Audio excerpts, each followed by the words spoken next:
help the majority of the people, not just these certain people are benefiting from who's in office. Oh, he want to That's lift my all point. policy. So But in that's the black not. But community, let's do lift all politics. but Let's that's play the lift all problem. politics.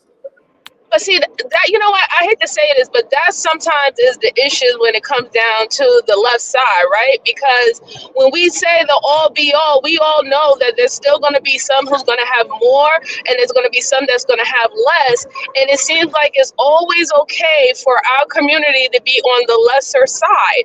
But everybody's still getting a little piece of the pie. We're just only getting like 5% of it. I don't understand why it's like subconsciously it's okay.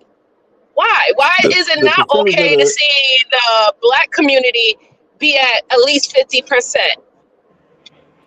That's what I would want, but that don't always, just because you got that contract with this administration or any, just because you got a government contract, right? That doesn't say the soul of like why you got it is benefiting everybody in the black community. It's No, not. I understand that. No, I'm sorry. I apologize. I understand that, but see, don't just think about just contract, right? Because what PhD Diva is talking about is true ownership, right? You're not you're not just like the person who's the middle guy. You're the manufacturer. They can't get a certain item unless they go through you first, right? Like we're the people of patents, but yet we don't even own the patents that we fucking created. So that's what she's talking about. She's talking about our original legacy, where we would create shit, and this time, before we're not in the same situation that we was before, we actually own and control those patents. Everything go through us. They want to use our design or our model to build off to get something else. Well, they gotta pay us first. That at the end of the day is beneficial to the black community. Right. But that's not I how have the nothing to system set disagree up. with what you said. What I would say is I don't believe that in this conversation I've said anything that opposed that sentiment. You have. I've never said I have. That's what we're trying to get you to understand. You have, but you're not realizing it. I really am not realizing. You're right. I'll go back and replay this. I just find this weird because Diva was saying that we can't fall for white ideology and think like they don't say some of this don't even make sense because y'all saying how hold on, shouldn't be falling into white ideology. Then we talking about how we make the white ideology. Hold on. You start to talk your conversation about something that is off topic. It's a problem. It's not. It's literally okay. So Detroit. I really brought up what Diva said herself. To Detroit. This is the basis of what we're talking about. Detroit. Y'all rather avoid this shit because it's funny. Okay, listen, your ideas ain't gonna help us none. Listen, but to Detroit, I just want to. Got up here and talked about how we need to be ownership. I didn't even explain to you why I won't work with politics because it doesn't benefit the American fucking system. Yeah, it doesn't benefit the American system for black men or women. It's not. It's what's there. Why are y'all acting like I'm talking some crazy shit? There's a system out there. Hold on. Before we talking politics, that's a system. It's no way you could say that after what MJ just said, right? And this is why you're talking against what MJ is saying. You're talking against what PhD is trying to get us people to critically think about. The critically think literally just brought up how we can't think without the white man's logic, and y'all talking about how we use white American politics for logic. That's all you heard her say? To critically think Did I say that's how she said? To critically think how we could use the system towards our benefit. A corrupt system for our benefit to make us better people. Even if use corruption to make better people. I'm trying to listen to y'all right now. No, you need to listen. You need to listen because you're trying to pick out just words and try to say, and you trying to make it's not just words. It's you gotta be able to listen to what I'm saying, please. You threw in the word corruption while I was talking. And then now I gotta try to argue your point. I did not make up no point of corruption. You did, because you believe the system is corrupt, even though you have no evidence of this corruption that y'all are talking about. Pro, it's so many things we have to go through this list again. And again, when I'm talking about a certain thing, then you trying to change the subject to what you want to talk about. Now we talking about COINTELPRO. Where we literally talk about. You just said that. You just said there and said point out corruption. We are you get literally mad. I point out corruption and You saying mentioned corruption, dude. this is that Texas Hold'em fallacy, right? I'm talking about something very specific, and then now you want to talk about COINTELPRO. We said the information that we know about politics. How can we as a community benefit off of that? That is the question at hand. We're not talking about COINTELPRO. We're not talking about no white man's ideology. We are not talking about any of those things. Either I don't know. I know, like What, y'all can I don't say want to get to something? the fact. Go ahead, my bad. No, because a lot. Okay, I don't understand how y'all think. Right. So an example of using the system or using your politics, within the system or whatever to your own advantage. Several years ago, this was probably a decade or two ago, the black women in Texas got together and started lobbying the government because the state government was telling them that they would have to be licensed cosmetologists in order to do black hair, right? So natural black hair. So the twists, the locks, all of that stuff, right? And the crazy thing was in cosmetology schools, they don't even teach you none of that, right? So those women use their politics to free themselves from that system, right? So now you don't have to have a license to do natural black hair. The only caveat is if you're washing hair, then somebody got to have that, whatever license you need to wash hair. Nevertheless, they could have bossed up even more if they had gotten with the government and said, this actually is something that needs to be taught, but it needs to be taught in a specialized school. The regular cosmetology schools don't teach this, and created their own system of fucking schools to train other black women. Right? Then you keeping the money. You got your own little system in there where you circulating money. But again, a lot of black people don't really think like this. And so that's what I was talking about. You can use everyday little simple shit to either try to free yourself from a system or to try to institutionalize yourself within that system. No, for sure, I agree with that. I'm not in disagreement. My thing is, I know what's in the best interest of our people, which is to us do a lot of self-correction and improvement, right? I'm just saying overall, the government it's like you said, they did get it blocked. I'm not gonna say we don't even know if they maybe offered that, right, or even presented that, but this is what they got, and I understand that they're gonna make some concessions with us. But what I also understand is the system at hand. It's not in their interest for us as black people, the black community in America, to say let's start these businesses, let's do these things that we make.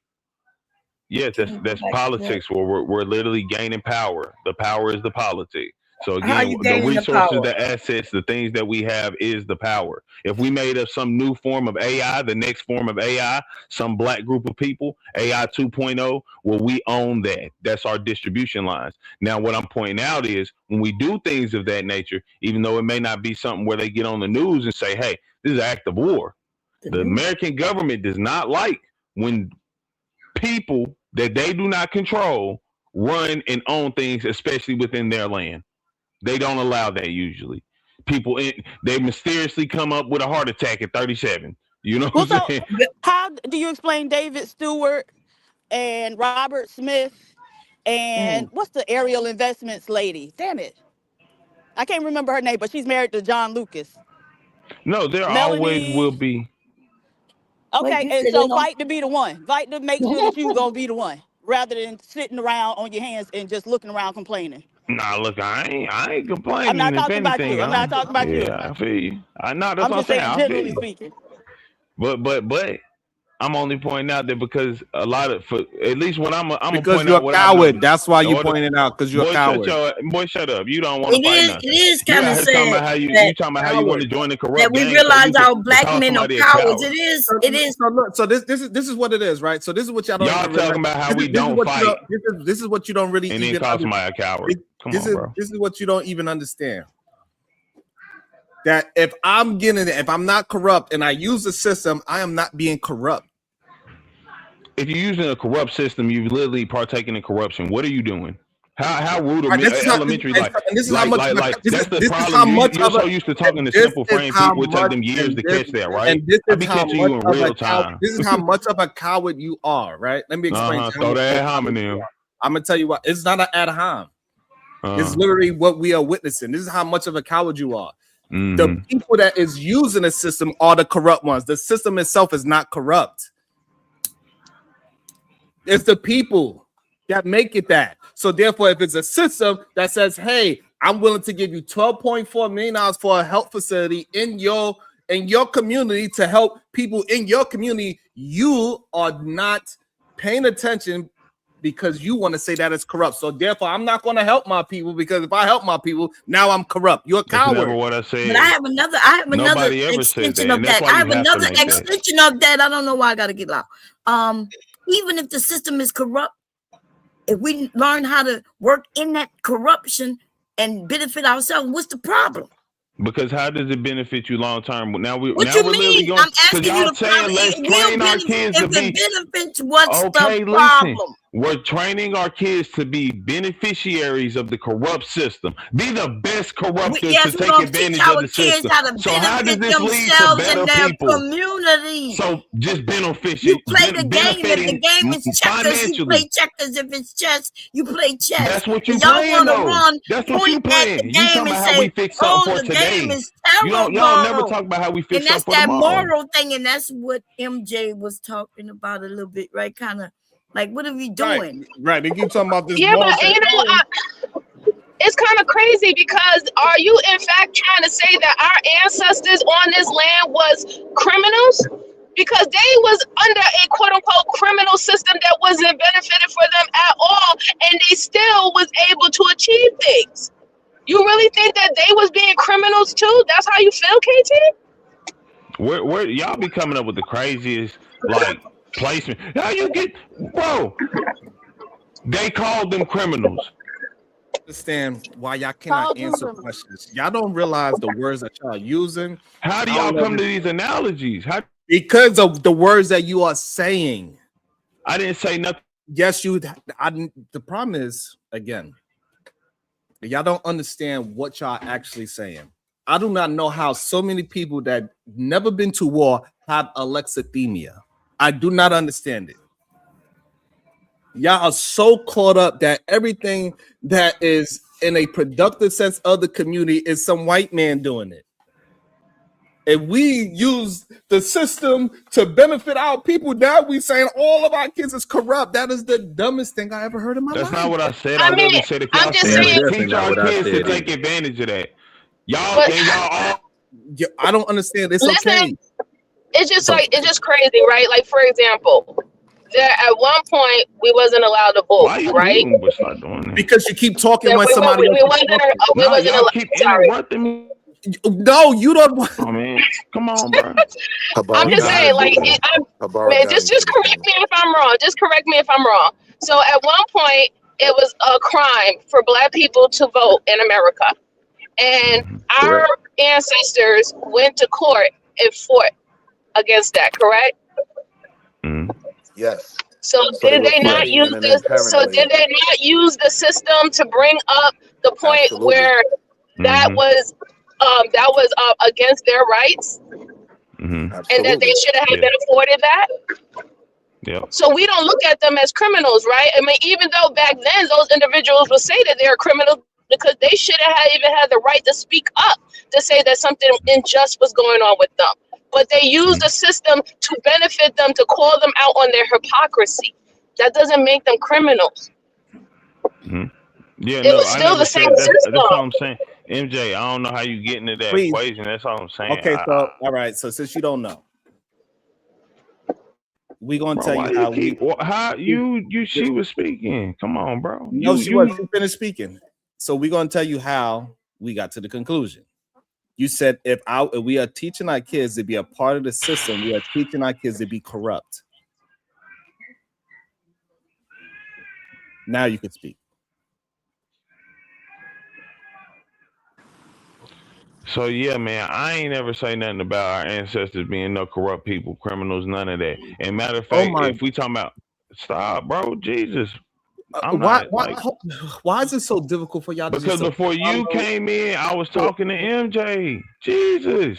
Okay, You're so again, control freak type joint. yes, I'm controlling my show. Yes, I don't know why y'all think that is some kind of disrespect, or you think that that is something disrespectful to me. Yes, I control the things that's around me. No, it's disrespectful to try to run a conversation. I'm telling you. Especially I control the things that are around me. I am a control freak. I like things to move a certain way. That's why you see me. I got like 5 of the same exact shirts. Every day I wear a new shirt, even though it looks the same to you.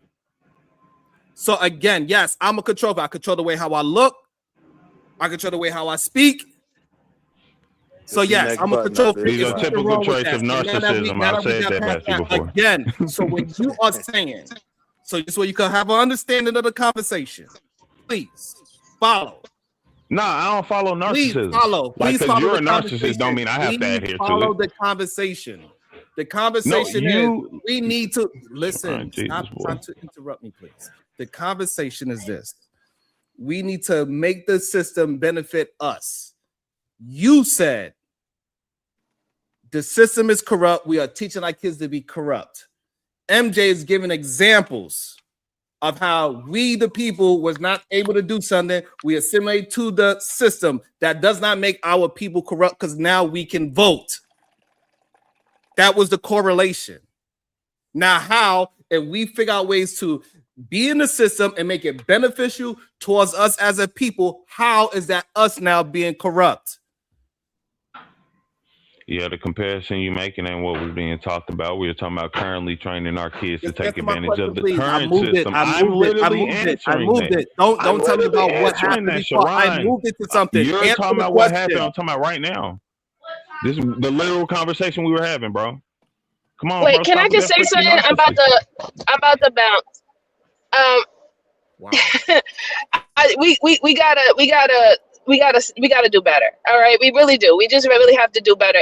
To think that participating in the system and not getting your foot in and being able to change it is or try to enact some form of change that can benefit your community, that will eventually benefit everyone else, because y'all love using that trickle down method, right?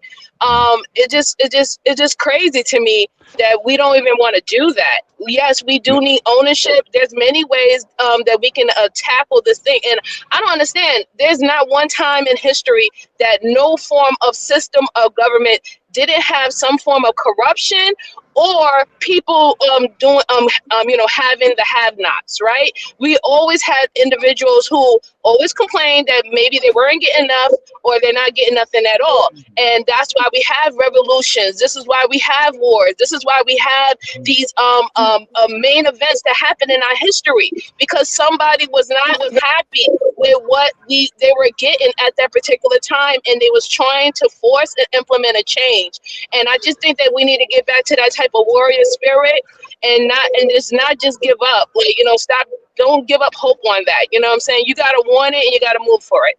All right, I'll talk to you later. Sure. Thank you so much. You said you don't believe the system is corrupt. How will he? Say what? You said you don't believe that the system is inherently corrupt. No, the people are corrupt, not the system. See, now that I disagree with, because it doesn't matter whether it's corrupt or not. You're gonna be impacted by it. And so now, what do you do to now prevail? that I agree with, Diva. Right. Okay. So we don't even need to. I'm down to get filthy. I say demolish whether or not it's corrupt. So KT, okay, it's corrupt, and we don't want to engage in corruption, but we're gonna be impacted by these systems. How do we prevail under those circumstances? What's your plan? We demolish it, but y'all want to be How? cushy. How? I've said it. We're gonna have to fight. We're gonna have to go to war. We can pick but many you got outlets. to give more than that. But how do we do it and prevail? Hey, Because hold on one second. Hold on one second. Hold on one second. Hold on. I believe that we do not agree with going to war with other countries and killing people and doing all these things. So, KT, are you now saying that you are for killing a whole demographic of people? Boy, the comparison be crazy. No, I'm saying, and why are we against the wars? Because of the reasons that we're going to war. So we're talking about us over here being mistreated for quite some time, right? Just as people, like the American people. I ain't even gonna break it down into black groups. I just did. we don't like war because of why we're taking advantage of people. That's why we as Americans hate wars. And I'm not against war in totality, because some people have to fight. That's why we just say there's revolutions and things that happen. Sometimes you have to fight. It's okay. Stop being pussy and acting like, oh my God, like I'm going to give up my comfort and then now my kids. But we just want you to lay out a plausible plan. Okay, so how do we fight and win? So where do we get weapons from? No. First off, where do we get weapons? No word. I'm with that. So it does take positioning. I'm with you. Okay, now we starting all the caveating. The first question, no, okay, where we get the weaponry from? And then it's, oh, well, see about that. No, it's not. It's not even no, oh, well. You talking about how do we set ourselves up to fight? We had this conversation with him one night, and it's not going to go nowhere. You don't have like that conversation I was remembering that Diva was talking about.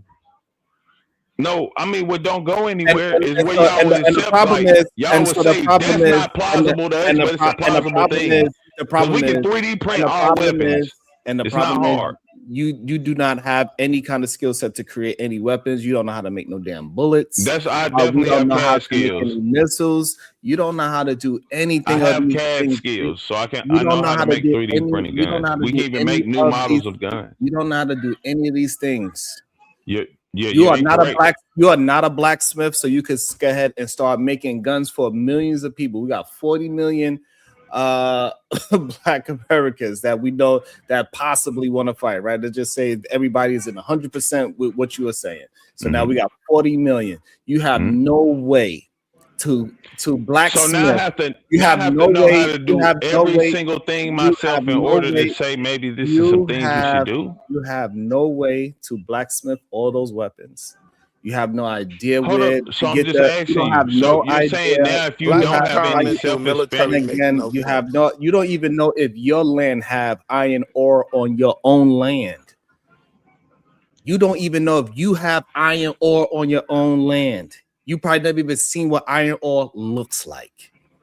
You wouldn't even know how to extract iron ore from your own. The way you just insinuate things is weird. And also, you also saying now nobody can talk on or suggest anything if they don't have experience with that, like where they can build it themselves. Is that what you're saying? You are not understanding the conversation.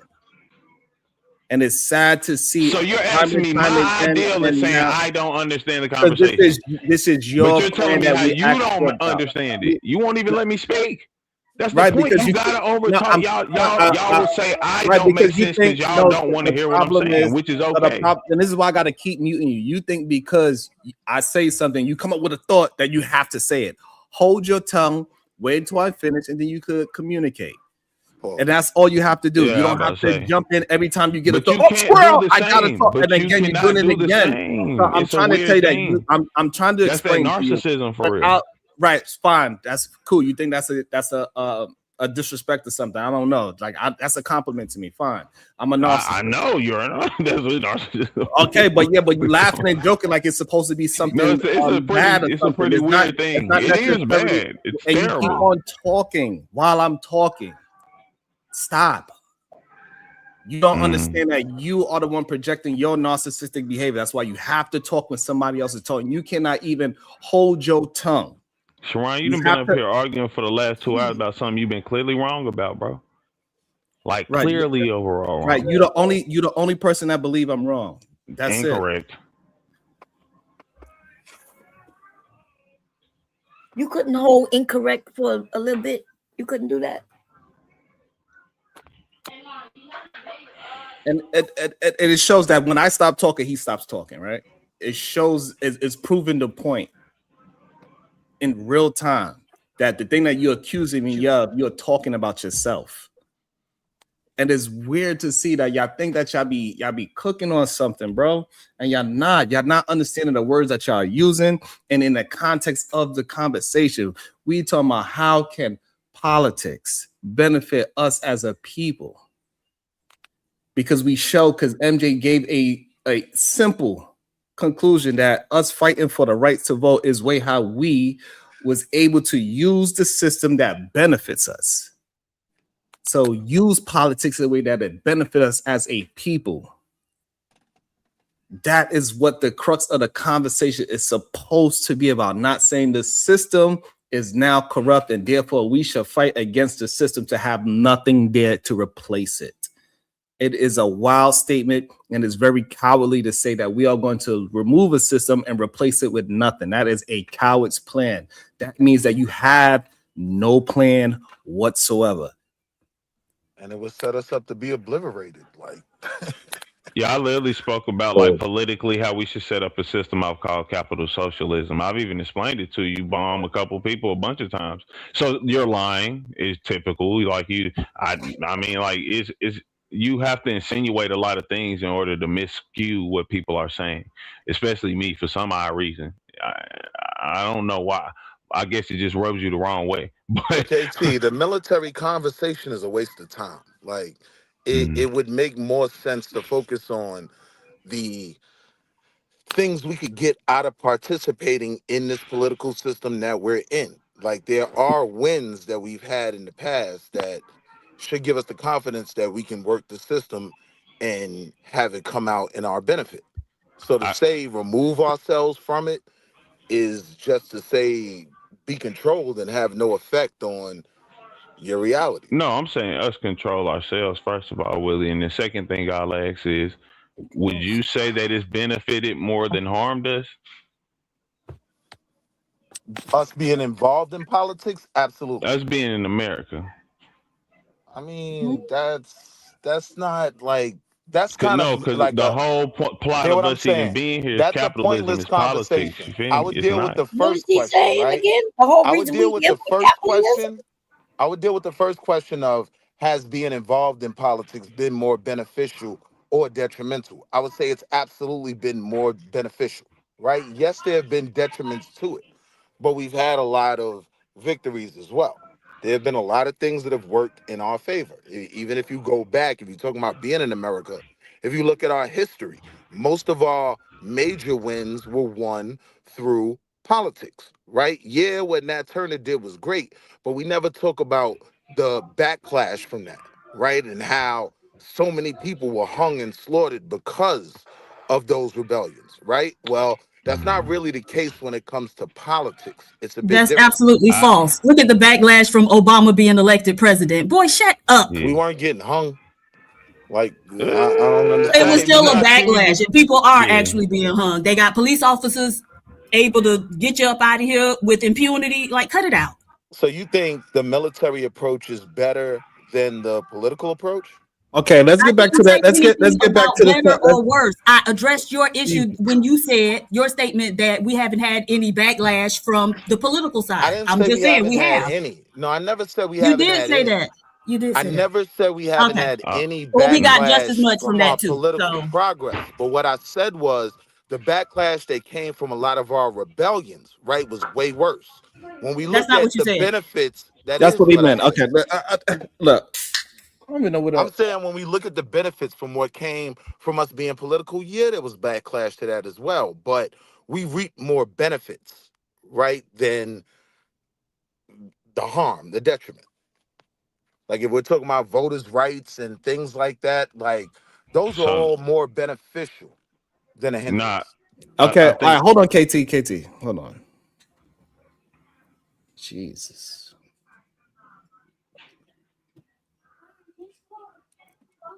Take a deep breath, Sharon.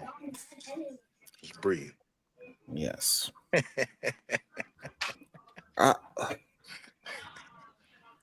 Man. All I gotta say is, man, Diva, I understand. It just breaks my heart. I ain't gonna lie, it really does. Go ahead, Diva. Be telling y'all, ladies, you know what to do. Yogi Fish 01, $5. Sharon, I admire your ability to debate with a moron. Protect your mental health, brother. You know what? Thank you, Yogi. Fighter Complex 7, $5. It's embarrassing how PH Diva, as a woman, is more insightful, articulate, and objectively concise compared to FBA men. Sharon, I will buy your book. #capital. I appreciate the troll fighter. That was actually pretty good. Non-FBA men too. She, because I ain't no FBA, but you know what I'm saying. Yo, tell me my ass today for some reason. Hold on, where you from, Detroit? I thought you was What you mean you're not FBA? You're not a foundational Black American? Or you mean you just don't claim to? We ain't gonna get into that conversation today, man. I'm not parsing our Black community into who's here and who ain't. You know what I'm saying? Who was born here, who ain't. All my family's from. I'm descendants of slaves, so if that means whatever FBA means, but I don't buy into the term FBA. So you're just wrong all the way around. Nevertheless, go ahead, Sharon. Yeah, that's incorrect. Diva. Good thing you're not my judge. Let me walk Stay tuned. Hey, let me welcome into the show. Eda Man Williams, what's your thoughts? Go ahead, Eda Man. That's interesting, yeah. I don't know, man. I don't get caught up in trying to take the military and commit genocide and all that kind of crazy stuff. That's VP coming in hot. No, just that it's like it's talking points. But like we're asking for Black people to sign themselves up for death. Like and doing what? Doing what Katie Goat talking about. Take arms and try to fight America. They'll get annihilated. Yeah. At least he's not a coward. No, he's definitely. But you see, most of them are, right? They're very concerned about. Which look, that's human, right? We all want to be here, so I can't even be mad. What I'm saying is, Black men, y'all got to be open about it, so we can go from there and work towards a solution. But if y'all around here trying to act like y'all Billy Badass, but when it's time to put up or shut up, now we got all these excuses and caveats. That's where the problem is. And that's you being literally scared is not a problem. You should be scared. And that's literally being a coward. Yeah, they can call it whatever they want. I'm at a point in my life that I feel like I ain't got to prove nothing to nobody, right? And cool, like it sounds good. It's even in. I'd rather tell the truth that that's not what Black people need to do than to sit here and lie and act like that's what Black people gonna do. Because a lot of Katie Goat ain't gonna take up no arms against the American again. Like I'm saying, come on. Because that's what I'm saying. Because y'all in the mindset of some vagina said niggas, y'all. That's how y'all gonna move. But that ain't what I do for like. I ain't about to get on here and snitch on myself on everything. I'm just saying, bro. I already do stuff. Like, and I told y'all even certain things I do about the community things. You know what I'm saying? I'm talking about in terms of the community things I do. Because before I even try to slow down. So again, you're talking about coward shit, right? You talking about doing something in the street, in the gang, the very thing that you are being corrupt about, right? You are doing the very thing that they try to get us to do is be corrupt, killing ourselves, shooting in the street, fighting our own self. All those things that you're saying that we supposed to be against, you're now gonna go ahead and say that I did all those things, so I ain't a coward. That's literally being a coward. The Constitution states you got the right to make a militia if you feel that the government is pressing their powers, brother. You ain't so doing that. What's cowardice That's not what it says. What's cowardice is you have the right to create a militia and work See, I think that's the confusing part. I have no problem with what's going on in the government. They do have their wrong things, so it's not cowardly for me not doing it. It's cowardly for someone who say they got a problem with it and they not standing on what they standing on. Oh no, I do things for my community. Dumb. I work with people. Like it's not like I'm gonna just sit there and say I'm gonna do this and then this is just gonna be even what Diva was talking about, something that you have to implement. I've already been taking steps to implement, put people in position. But that's not gonna sit there and be something that you can. If I'm saying I'm not gonna have a bare knuckle fight with Mike Tyson, that's not cowardly. It's just not being dumb. I'm gonna get my jaw broken. Right? That's what I'm saying. Why are y'all saying this is what we're doing though? Or even I'm suggesting, because I've literally said every time we do have to implement steps prior to, and then there's things that we have to set up already before that even happens for what we should be implementing for the next stage. So pause there. So the problem is every time we ask you what's the step before, you never can give one. I literally do, and you like, why you ain't answering the question? You see, instead of giving a step, you talk about something else. Give a step. Literally, first thing we'll do is it's a money alignment. Okay, we take money and resources. The best things we could do here is just finances and land. Black people who will be committed to this idea. Okay, these people will can't have even give me 99 cents. You think that all of a sudden the 5 people that you have, the 5 people that you have in your militia, bruh. The 5 people I have in my militia. Yeah, nah, I'm not even saying we have them. Yeah, we get the dramaticness, but yeah. So we would literally take those people in position because it doesn't even take 500 million people with land or finances, right? If we do have money together, who's gonna be in control of the money? Because I know that those people, that's their resources.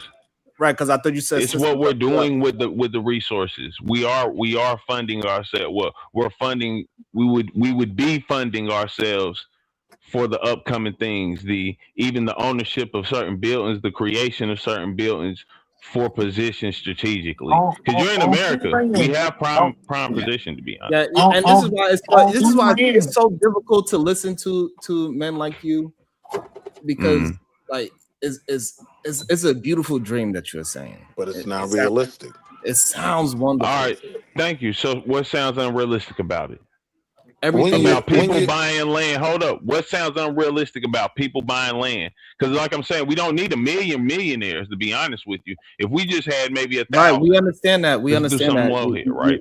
We understand that. So what you're saying is just not realistic that somebody's gonna buy land, and then that same person that bought the land, now all of a sudden that and then do what? We have a plot of land. Okay, now what?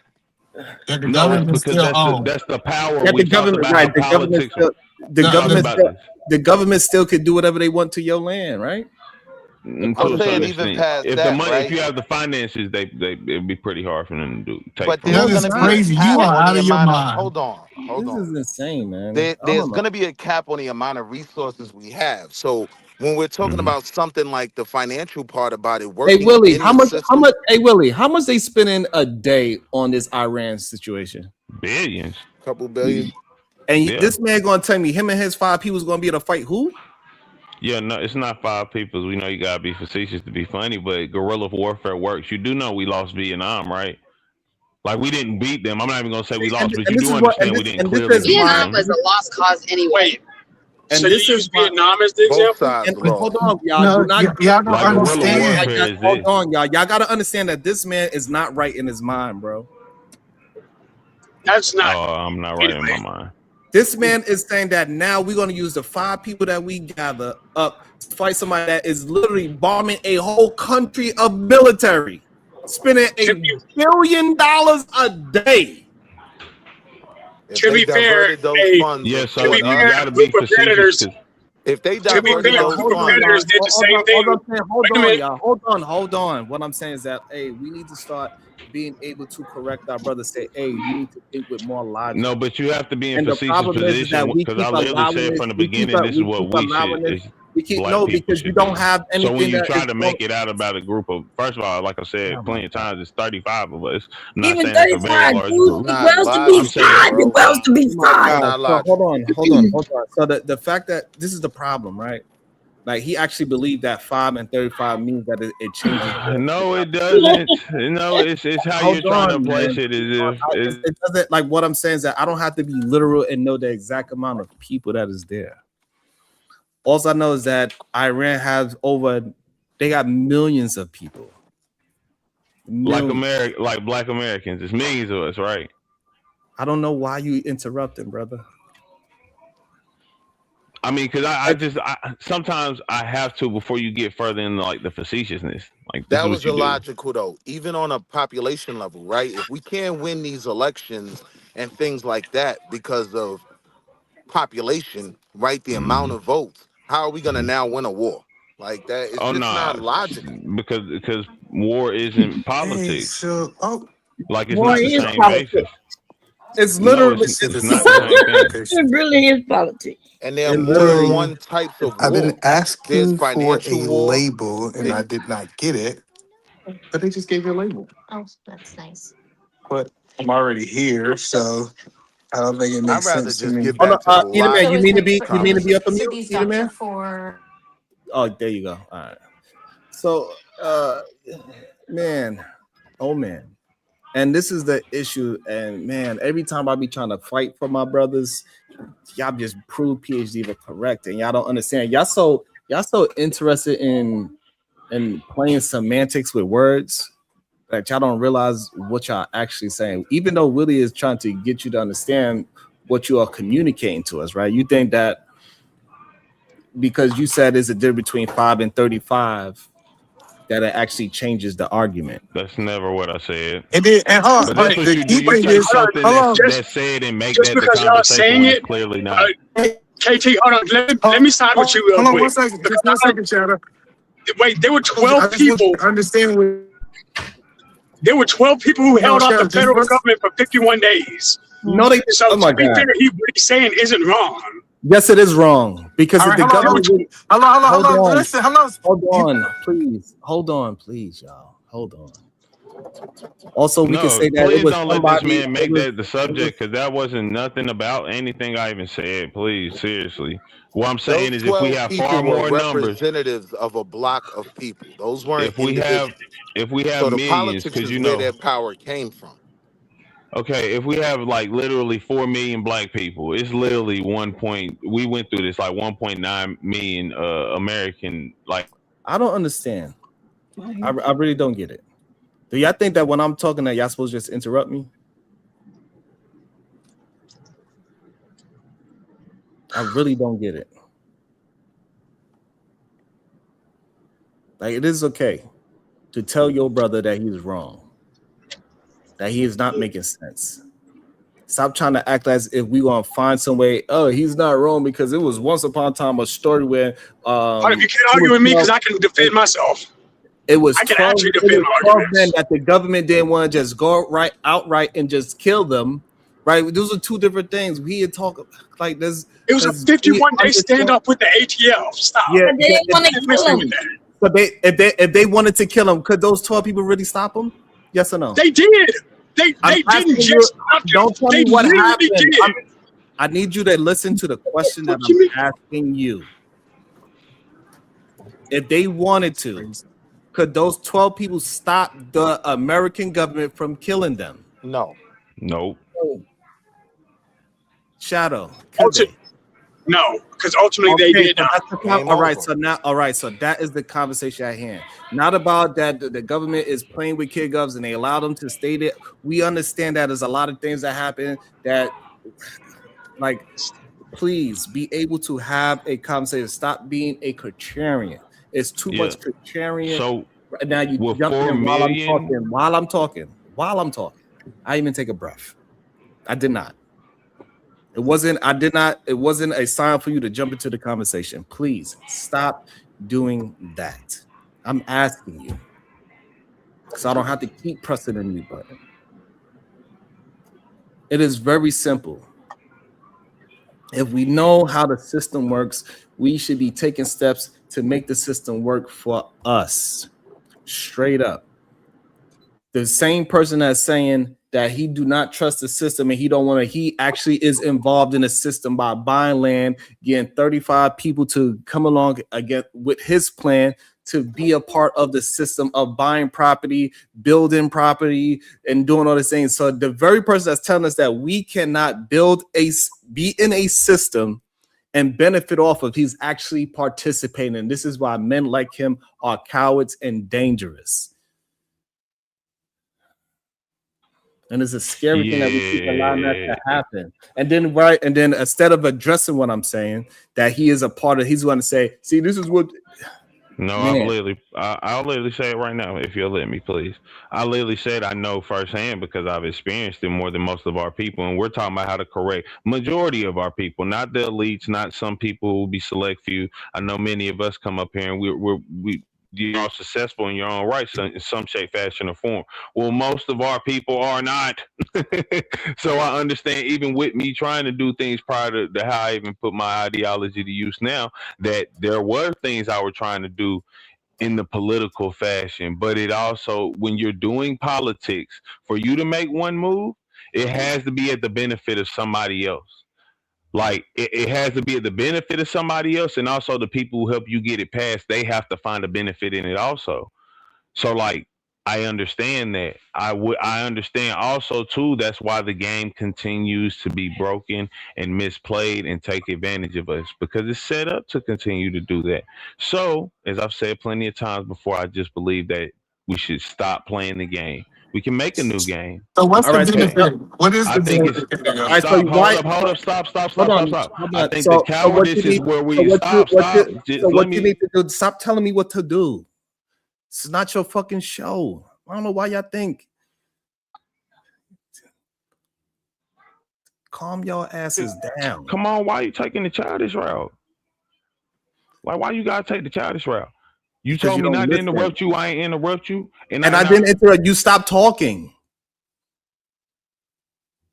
That's why.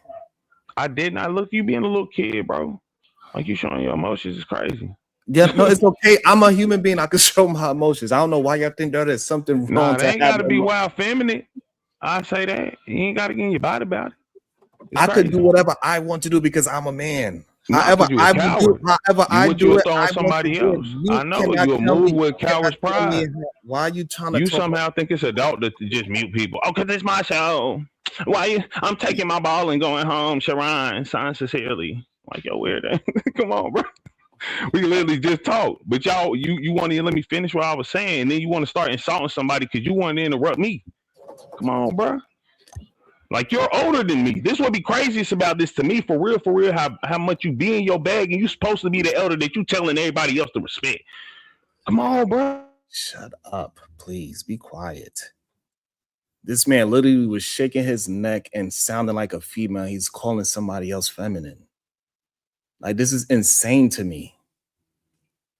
Like this man just literally just pulls his head to the side and shook his head and turned his voice into a feminine voice while moving his hair out his face. Get the fuck out of here, bro.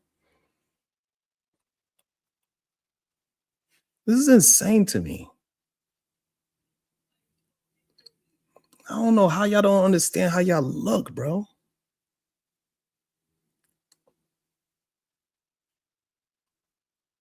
What you need to do is learn how to listen.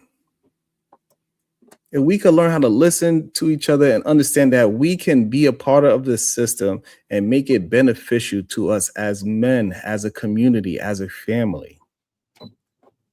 Instead of arguing that we can't because the system is corrupt and that we should go ahead and fight and die, even though the person that is telling us to do it, he's not willing to go and fight and die. We know that. You know how we know? Because he's involved in the system by buying land and getting 35 other people to invest in his land. That is the system. Literally. And this is why we got to be careful of the people that act as if they got some goddamn plan, and then they tell you the plan and they're doing the complete opposite of their plan. It is plenty of ways that we could benefit. We start paying attention to politics in a proper way of how it could benefit us. So, for example, when I was showing you how much money the Pentagon spent on furniture, lobsters and crabs and ribeye steaks, we need to figure out a way how we could do that for our own community so we can eat good, have the best furniture, and also build the community. I just gave you another example with Jason Lee. Got $12.4 million for the city that he grew up in to build a health center for his community. So that 12 million could trickle down to a bunch of people. It could trickle down to Eat a Man. Let's go buy some tablets from Eat a Man.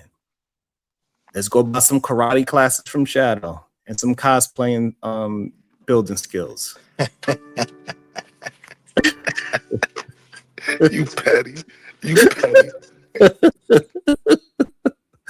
You know what I'm saying? Like, I'm not saying this, so I don't owe $2. So, you know, like we could also set up a school where Bombcha is teaching young kids how to sew. All those things would be benefiting our community off of one goddamn award from the government. And we can make sure that it's not corrupt because we're making sure the people that we know that is a part of the community is going to use it correctly. The Wall Street Willie Private Equity Fund. Yeah. We could also, I don't know. I would shoot myself before that. It be your own people. God. So all those things. So those things that I'm just mentioning, right, is all the things that how we could use the knowledge of politics in a productive way to benefit ourselves and the community around us. Do anybody disagree with it? And I'm going to go to Detroit and KT to go, since they are the main ones that disagree with putting ourselves in the system so we could take advantage of it to benefit our people. One of y'all two, please answer. I do not disagree with that.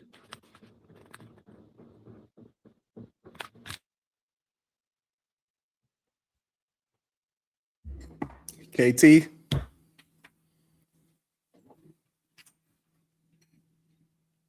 I guess this thing that he accused me of taking my ball and going home, he did it. I don't know.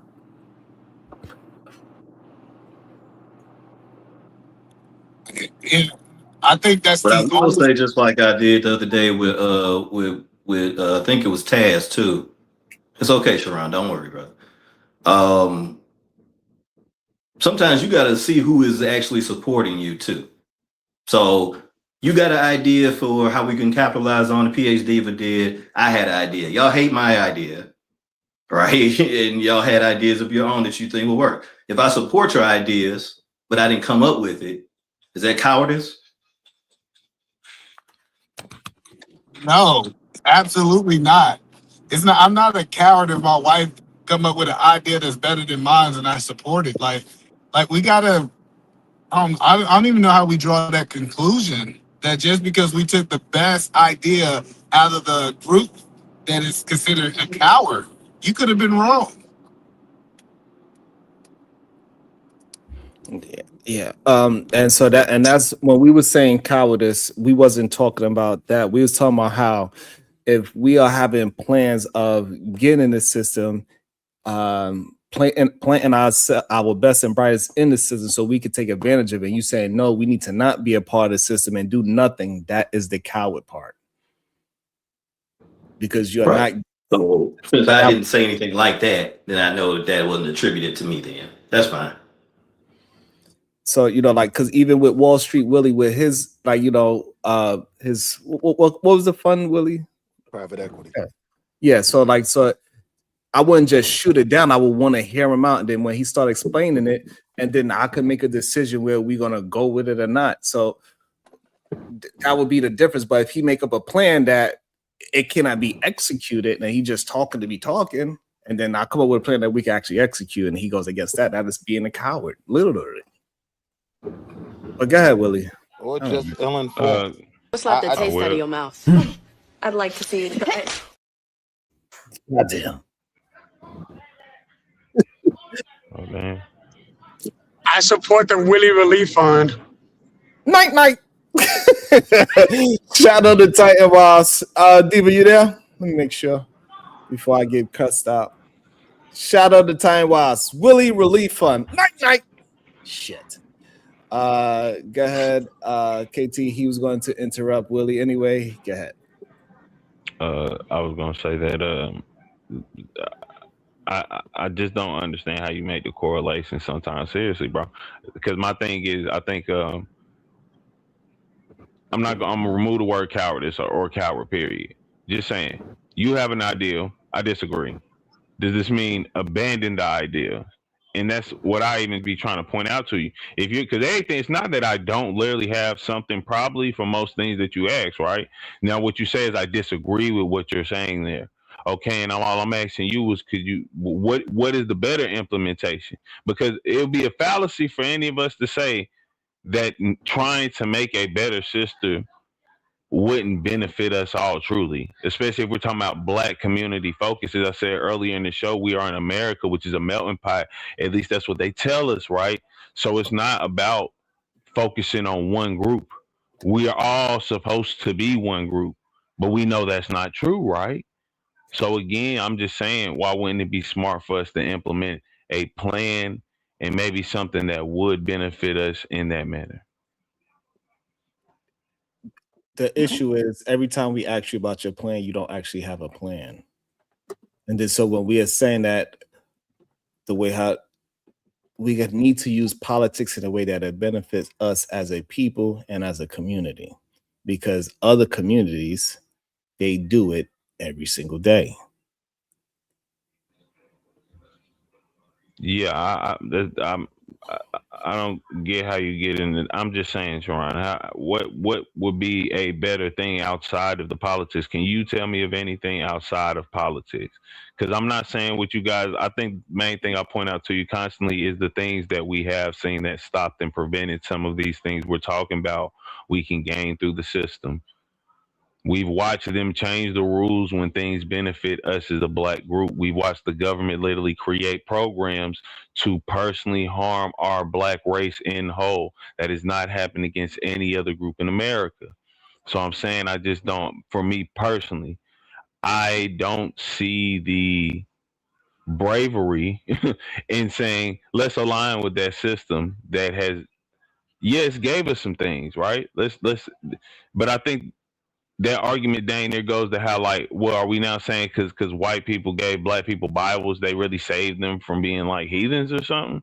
Because like we're saying, because we got some things that now that's the best thing. Nah, we could make it better. And like I really want to, maybe that's how I should start wording it. I'm not going to sit there and say politics are right or wrong. I'm going to just ask, is there anything you or any of us as people can start thinking of outside of the politics systems that we know currently that maybe could help us better? Because the politics systems in America haven't been for our benefit.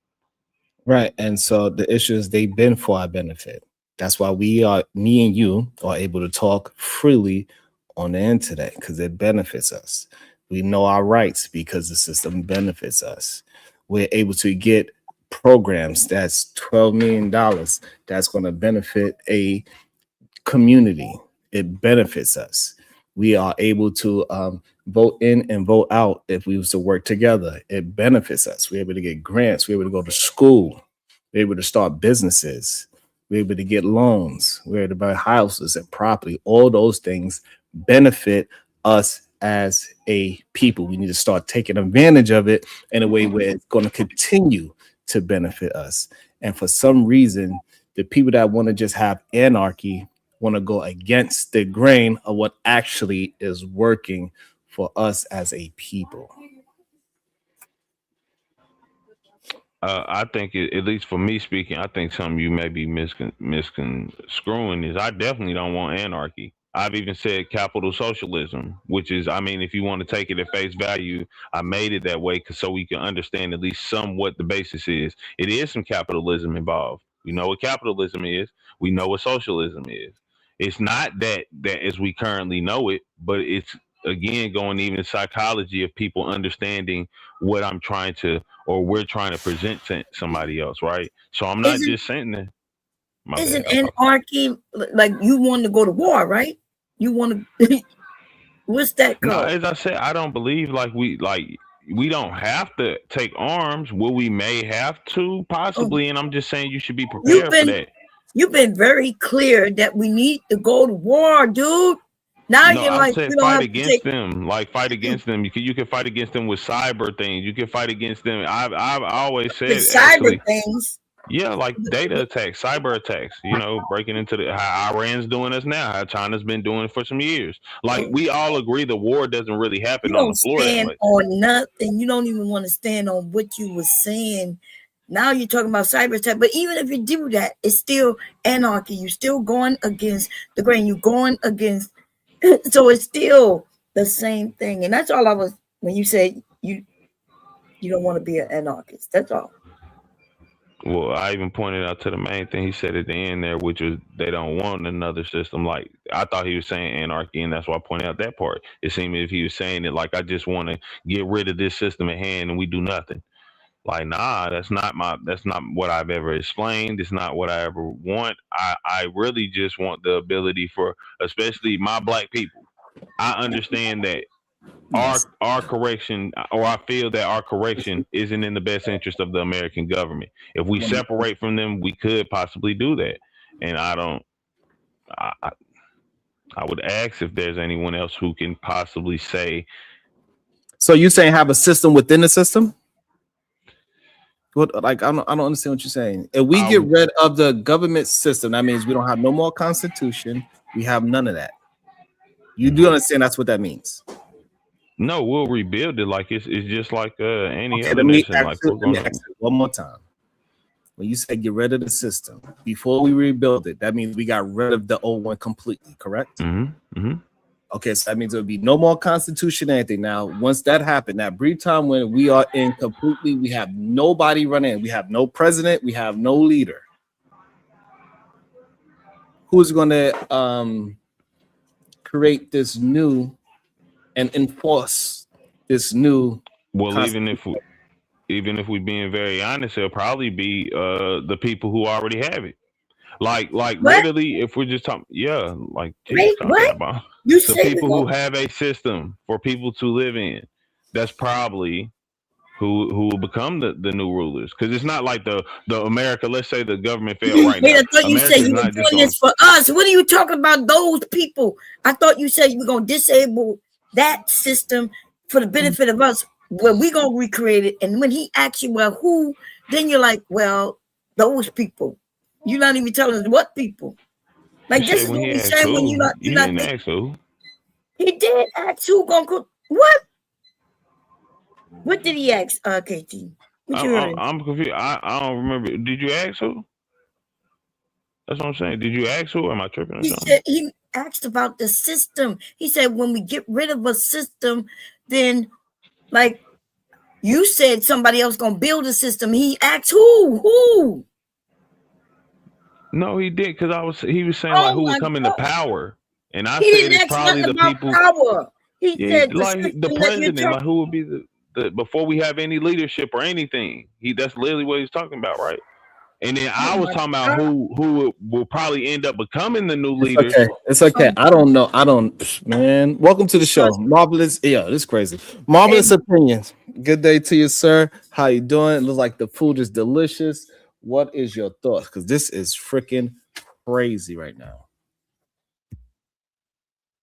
What up, Siobhan? Good seeing y'all. Have me on the panel. Appreciate it. Yeah, y'all conversation kind of going all types of places, but it's hard to follow. Like, I would say this for KT. KT argument is kind of hard to follow because you're contradicting yourself on two fronts. On one part, you acknowledge the system. You acknowledge the system is being played. You say that's the replacement. And then on another part, your implementation, how we should go about it, is flawed. And then you acknowledge the fact that there is a group of people within the system who are disadvantaged, but then you say there is no we at the same time. So there's a lot of stuff that you're saying that's contradicting. It's hard to follow where you're kind of going with this. Hold on, where did I say there's no we? I'm so confused on a couple levels there, Marvelous. First, let me just ask that. Where did I say there was no we? When you distinguished that it was a group of people of us, and then you said something like, well, I know that we're not all one group. When you say that, that's kind of saying like there's a group within the group. No, I didn't. I literally said like we're talking about like being homogenous in America is not how America works, because remember, we're a melting pot. And I'm saying in order for us to actually correct ourselves, we do need to focus on being homogenous. That's like any country. China, I've said this plenty of times. China focus on Chinese people betterment. You know what I'm saying? How we talk about these other people coming from other countries and why they can do better than Black Americans, because they literally come from places that are focused on their betterment. Even though some of them are ran by dictators and stuff. I mean, they still. Oh my God! I'm not dictators help them out. This is crazy, bro. I ain't gonna lie, man. No, yes, because a dictator understands in order for you to have a king, you have to have people. We keep trying to get you to understand that you are like. How do we go from what Marvelous said to now immigration? Like, do you understand how crazy? Who just said anything about immigration? You did. So now y'all saying I brought up like I'm literally like, let's talk about immigration. No, but you're talking about immigration though. You didn't say. Hold on. So you think that if you don't say a word literally, that means that you are not talking about? How you literally just said like now I'm bringing up like. Hold on, I'm asking you a question. New conversation. I'm not making a new conversation. It's like y'all don't get comparison. You understand what I'm hearing instead of thinking that you are right. Understand what I am hearing versus what you are saying, so we can have a correction. when you're bringing up, do you have to say the exact word for you to be talking about something? I thought you were supposed to be bringing up how you heard something. I'm gonna ask the question again. Hopefully, Like, you could explain to me how you heard it. Hopefully you could just answer it. Do you need to say a word verbatim for you to be talking about a subject? Asking a question that wasn't already there don't even really make sense, right? That's why I be talking about. It's like narrative building. Hold on. Did you understand my question? Do you? If you don't say the word verbatim, anything we were talking about. You just said that now I'm talking now. You saying it is just like now starting a conversation about immigration because I brought up a literal just a explanation or something. Right. If y'all interrupt me, does this now mean that was the end of what I was saying, or does it just mean you interrupted me there? What I'm trying to get you to understand. All right. So even to make the assumption why you saying all right? Why are you saying all right? Hold on. What I'm trying to get you to understand, we are talking about one thing, and we need to get you to stay on one topic. But we are talking about a system, and then now you're talking about immigration, dictators, and all these other things. We just need you to stay on one topic because Marvelous said he is confused, but for some reason, you don't want to heed to anybody else saying they're confused about the words that you're saying. Marvelous just came up here and said he's confused about what you're saying. And I'm trying to explain to him why we get confused about what you are saying. So maybe now you could understand and start focusing your thoughts in a straight line. Now, my thoughts are in a quite straight line. I understand that people are saying don't have Wow. This is not possible. Go ahead, Marvelous. Really talking about how I literally. That's crazy. No, because I'm just pointing out you literally just brought up how literally I used something as an example, and now you said I'm making a new conversation out of it. Yes. So why wouldn't I come to this conclusion? Right. Go ahead, Marvelous. All right. Besides all that, Strong, can you explain to me the direction of the conversation, please? Can you get us back on that? The direction of the conversation is supposed to be, if you know the things that you know about politics, whatever that is, how high or how low, whatever that you know about politics, how can we use that knowledge of your politics to benefit us as a people in a community? That was the question. Woo. Let me rest on that for a bit. I'll give you the answer. Give me a second. I mean, continue to have a conversation. I'm really gonna rest on that. I got you. And get a nap, and also get a napkin. God damn it! Go ahead, Brownsville, New York. I know you wanted to jump in with MJ about an hour ago, so go ahead, cuz I apologize. Sometimes, man. Nah, it's this has been very entertaining. I gotta say that this has been very entertaining to listen to. Listen, man. So is PhD over there? Because that's who I really wanted to kind of, counter. If she's not there, then I wait till she comes back. Okay. I can't stand in for, okay, just because I'm a woman. I'm gonna stand back. How you doing, Brownsville, by the way? Hope I'm good, Queen. How you doing? Peace and love to you. I'm doing good. Same to you. Same to you. Hey, PhD, are you cursing people out on other places, or are you here? Because PhD, she be cursing people out in the chats and stuff. And then she sneaks back. All right. Can I say something to KT? Absolutely. I just need to say, KT, the reason Sharon asked you that question was because even though you didn't use the word immigration, you started to talk about immigration. You started to talk about how people from you started mentioning melting pot. Then you start mentioning how other people from other countries have backings from that country, even if it's a dictator. Now, what you just heard me say, doesn't that sound like I'm talking about immigration?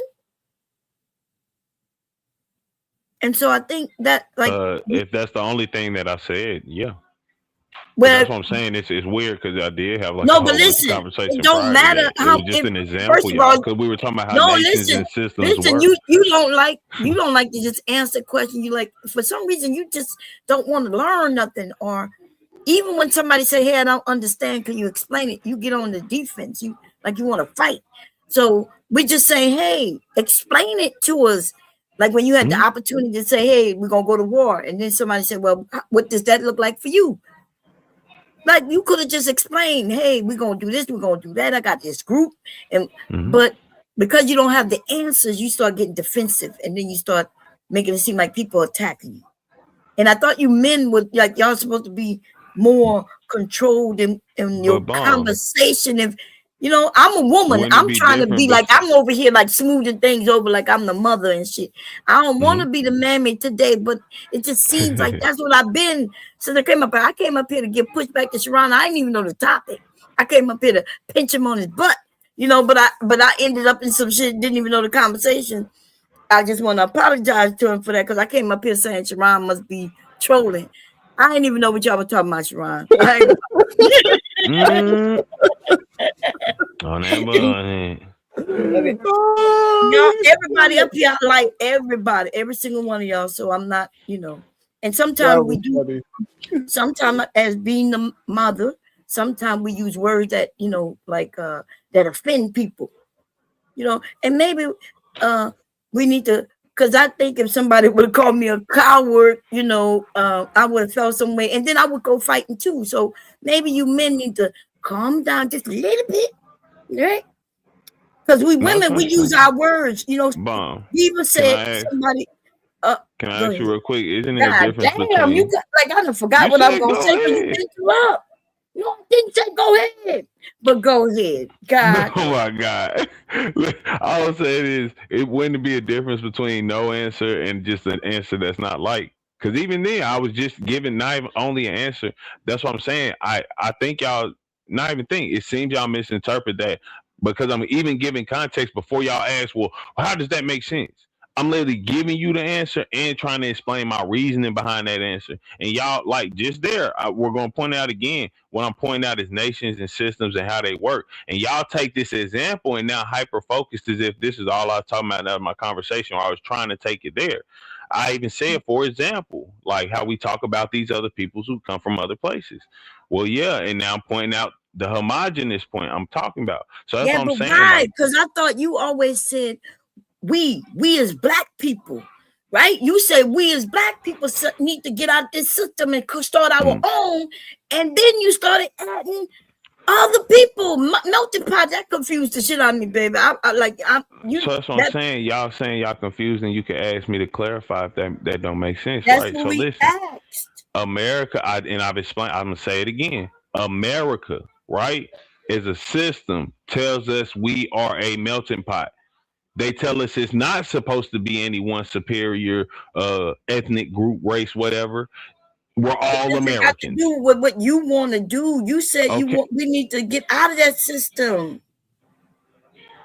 Remember?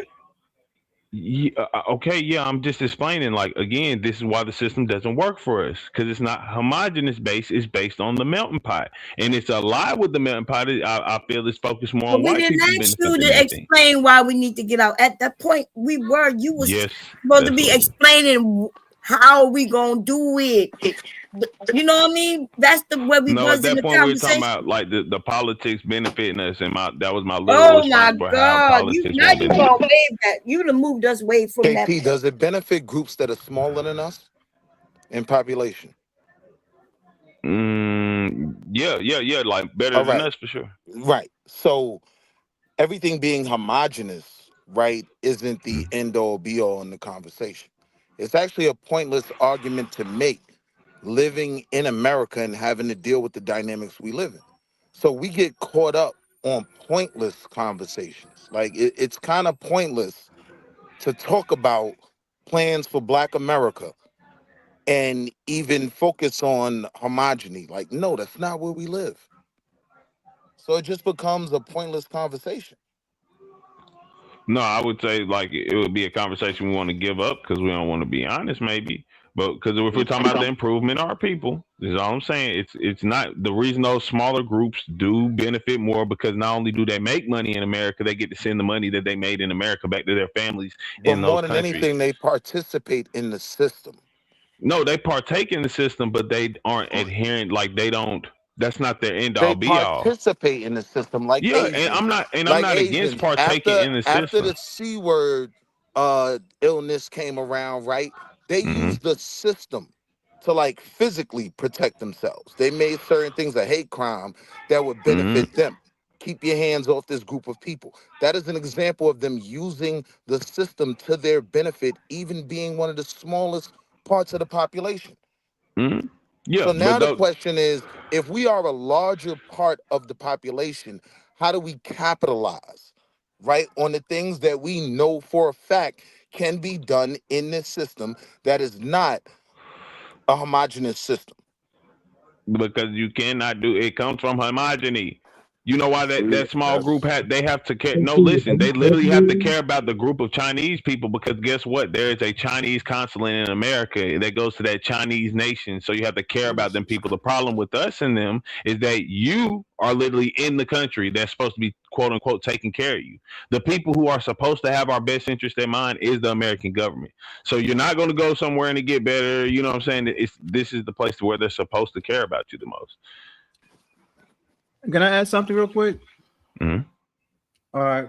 The one thing I disagree with is what you said was us with them. Us meaning that the FBAs in general being aligned with everyone else in America. And if we're talking about us, which is separate from everyone else, right? We have to establish, in my opinion, an internal structure. I don't think we have an internal structure within the community. We don't have checks and balances within our own community. If we don't actually establish that, we're going to have issues with being dependent upon the system that we're trying to get some assistance from.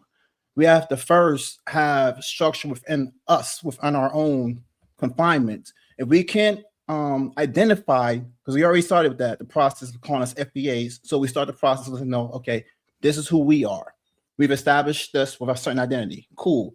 Now we got to have some type of governance and ruling around ourselves. If we don't have internal structure, there's no way that this is going to last long, because we're not strong. We, as a collective, we have to continue to depend on something outside of us to structure us. We don't need that from them. We need resources, but we don't need structure from outside ourselves, if that makes sense. No, that's 100% agreement. That's where my ideology comes from. I don't want them to adhere. Like, I don't want them to even give us anything. Like, we should be able to take care of ourselves and make our own decisions, because that's why we cannot make our life. You don't want us to give us anything? No. You misunderstood what I was saying. I say we want resources. Right. We don't want the ruling of them around us. So we have to have an eternal structure or something that's politics. Our own that's what I'm saying. That's how politics work, though. If I give you my resources, you got to make some type of concession. The concession is you who don't have nothing anyway. Your concession is you. Wait. But that's not how it works. Right? K-Dot, you're going too far with it. I'm saying before we even approach the table, we have to first become structured. We're not structured as we should be, is what I'm saying. Before we even come to the table with resources on our stuff, we still need structure as a people. Not for sure. What? I wash my hands of it. I gave you my peace of mind. No, I'm saying for sure. So here's the issue. And like, we agree on a lot of stuff. We disagree on more stuff. But every time that we have these conversations about what can we do to benefit the Black community, like whether it's through businesses, capitalism, politics, whatever, it always comes down from your perspective to us going to war. And we've had this conversation before on Bond's channel, like before we can get to war, like PhD was said, how are you going to get guns? You brought up a 3D printers, right? That's good, right? But who's going to buy hundreds of thousands of 3D printers and make all these weapons, right? Who's going to pay for the electricity to run all these printers for 24 hours and 7 days a week so that we can have all the guns and bullets, right? And then it's like, if you're not coming up with solutions on, if America finds out that we're plotting this, they're going to instantly shut that shit down or drone bomb it, that facility, right? So it's like we ask for solutions on how, like, what's the first step, or this or that. It's like you don't give us the step-by-step process on how to get there. You give us the end result versus. No, I give you the overall, and I'm gonna say this as quick as possible for real. Covert is how most wars are won. So like I can't sit here and tell y'all. So that's just in this space we're in. If we're in more personal areas, we could really have more in depth. Like I can give y'all step-by-step plan, but again, that's like literally giving out the poker hand. So like that's just not smart. But I hope that, and that's all I really be hoping, that y'all could even understand from the basis. That's why I said earlier. So you saying we go in the back chat, you be able to tell us step by step. Yeah, for sure. Fuck out of here. Like majority of things that y'all ask. War, you don't have to hold back anything else. If you've already stood on the premise of I'm ready to go to war. No, because I've literally said that's going to be the worst case thing, and I've never. And y'all always insinuate to be saying like we're just fighting them with the military. I'm saying that's something you have to prepare for, because anything is determined as an act of terrorism or war if the American government doesn't like it. If they see that we're putting ourselves in positions where we're now owning lines of distribution, okay, where what Diva said. Oh, you making that up? You got to stop making stuff up. You can literally make you. I don't know, like where this mindset come from, and it's okay. I ain't your mama. I'll give you a prime example. Look, I was talking. What the hell? I ain't your mama, so I don't care where the mindset come from. But you have misinformation, and you keep this wanting to put it out into the world. Okay, like if you already proven you work, the system works for you. You purchase land. You got something that a lot of us don't even have. Right? You was able to obtain that, but you make it seem like you can't do that, y'all, because the government see you buying land, they come and take it from you. Which that's a massive seen as a threat. Yeah, Diva, that's the other side of it, right? If you're not involved politically, they can redistrict that land, right? And change your whole tax base, right? And now you can't even maintain the land. Right. For sure. That's because you're not actively participating. Hey, absolutely. And hold on, let me get Tony in there because I know he don't have much time because he got a lot. Go ahead, Tony. What's your thought? I got you, Tony. You're on mute, Tony. Hold on. Let me see if I can unmute you. All right, go ahead, Tony. We got you. Go ahead. I appreciate it, man. This is the best morning show I get every time I come to work. I am here, but I thought the question was what we know about politics and how can we make it better. I'm not big on politics. I don't know much, but I'm sure we all live in different states. We got to hold our politicians accountable for what they say that they don't do. America has a system to where they get to hold a certain term. They can actually do a job for life. We need a system to where if they're not doing their job, they should be out of there in 30 days, 40 days, a year, or whatever the case is. So we got to hold them accountable because we the one voted for them. And as far as the black community, what I'm going to say, I know it's only in the real world. First of all, we got to stop drinking. We got to stop smoking. We got to stay sober, and we got to take care of our family. I got to go though, fellas. Thanks. Thank you so much, Tony. I appreciate it. I wonder if KT can stop drinking and smoking. I wonder. Hey, Sharon. Boy, you didn't drink more than me in life. I don't even drink. Hey, Sharon, smoking is one thing you're gonna get me on. My bad. All right, so I think we have to be honest with the conversation, and if you really look at it, are we really structured? Is that really our real kryptonite, is that we lack structure in almost every category as a whole? Do we lack structure? Can we at least acknowledge that elephant? If we cannot acknowledge that there is a lack of discipline and order in the community, we cannot get nowhere. I disagree.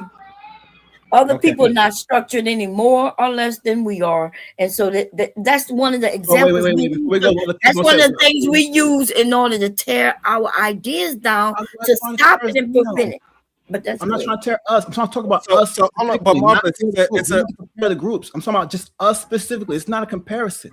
Yeah. So no, but the problem is that we don't need other groups can do it without the structure and all these other things. So therefore we can do it as well. So it's not a compare, it's just giving real proof that, hey, we need to just have a plan. And if we actually use the knowledge that we have and make it implement, that give is me beneficial. Proof of the non-structure. Give me proof of the non-structure, because I think I know where you're going with this. There's a social part that you're looking at, right? And I think this is a social argument. I'm not going to argue how you may view or how you may feel about certain things you see and how that impacts your life, how you make decisions based upon how you feel. I'm speaking to the actual hard evidence. That is, most people are poor. Most people are not making it like that in life. And most people are undisciplined. I'm not negating that. But what I am saying is to what it is you view and how you see things, how you see your people, right? Versus how other people may see their own people. Do you think that is the same? And if it's not the same, then we have something else to discuss, because it's not so much about what systems, more of a psychological issue that we have as a people than it is everywhere else. But you just changed your whole argument. Yeah, That's why you have to change it, Bob, because you actually agree with what we're saying. So, Bob, you want to address his new? He had to change it because he realized where he was. All right, so, but Bob, would you like to address his new argument? Well, I mean, yeah. I mean, if you think negatively about yourself and your group, that's a you issue. Right, it is kind of what's the word? Systemic. Yeah, which mean they push that into us, right? Through our music and things like that. They have us hating our own creations of music, hip hop, and all kinds of things. So I can see your point as far as that, but that doesn't mean you have to fall for it. Because I think Black people are beautiful. We in all kinds of industries, and we trying to get our boys and men wanting to read and wanting y'all to think critically and do better. And it's very good. And I didn't know how difficult it was. And I think some of our brothers are just too caught up in their own world to really like understand the difference between when somebody's questioning them in a hurtful way and when they just asking questions.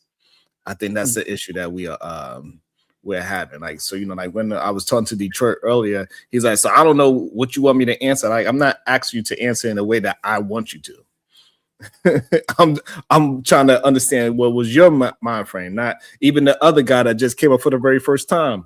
What he said was, let me get your point of view first. No, just, it's okay. Have the confidence in your own point of view. You don't need my point of view to state what's on your own mind. It's okay. Critically think. And then when we start breaking these things down and they don't really have, like a better word, a plan, then they start to get all, you know, in a fit and in a rage, and they want to, you know, whip my ass and shit. And all I did was get them to critically think. That's all I did. Go ahead, cuz. Yeah, I think to Marvelous's point, what has plagued our people is we've been ingrained to believe and prioritize individualism over collectivism, right? For example, you know, Generation X, our generation, is literally the first generation that is prioritizing leaving an inheritance, right? Other cultures been doing it for many, many, many years by majority. And we just caught on to utilizing different investment vehicles to leave to our offspring, right? Another example, because you remember when I was doing contract manager work in Iraq, right? And what I realized and noticed is the people, the Caucasian people, they were hiring their friends and family from their town, right? And it was a base that I was at. It was like 90% the people was from Leesville, some, I don't know if it's in Virginia. I think Leesville, Virginia, right? And so I'm like, well, man, let me get some of my family and friends in. So remember, I tried to get you in. You was like, nah, I don't know. I said, I'm outside. I'm on these streets. Go ahead, cuz I'm sorry, go ahead. Right. So I think that's the issue, right? Because, if we really wanted to, believe in collectivism, right? And before I get into that, right, what the individualism has promoted is the generation of scammers, right? So we don't have a problem getting behind somebody with a great idea, but oftentimes when we get behind that person and invest in that person, then that person turns out to be a charlatan, right? Umar, for example, right? Said, hey, we got a righteous cause, got a bright idea. You want to build these schools and help educate our youth. And he talked a good game. He's highly educated. He's highly intelligent. And it seemed like he was thoughtful, right? But then come to find out, he was basically trying to enrich himself. And that's the problem with individualism, right? We don't look at things that's going to benefit us for the greater good in our future. And I think that's the idea that we got to get away from, right? So to make Marvelous and KT's dream come true, it's going to have to start with a baseline is, hey, however many we can get, whether it's 1,000, 10,000, let's get an investment group together, put our resources together and buy some land, buy some property, pick a city that we can go ahead and control that city, educate our children to get involved in politics, right? So that we can have a mayor, that's FBA. We can have a city council, that's FBA, right? We can prioritize invested in FBA businesses, right? So our convenience stores, our gas stations, our banks are FBA, right? And then that is how we can kind of establish a footprint and productivity of moving forward and utilizing the system to benefit our people as a whole instead of just the individual, right? But in order to get there, it is going to take us to sacrifice pride, ego, right? And understand that together each achieves more, that we are a team, right? And we're not competing against each other. We're trying to create a situation that's going to be beneficial to our grandkids and great grandkids, right? But we can't get there if KT can't concede that his ideas are nonsensical, right? We can't get there if Detroit doesn't understand that a lot of his ideas did come across as cowardice, right?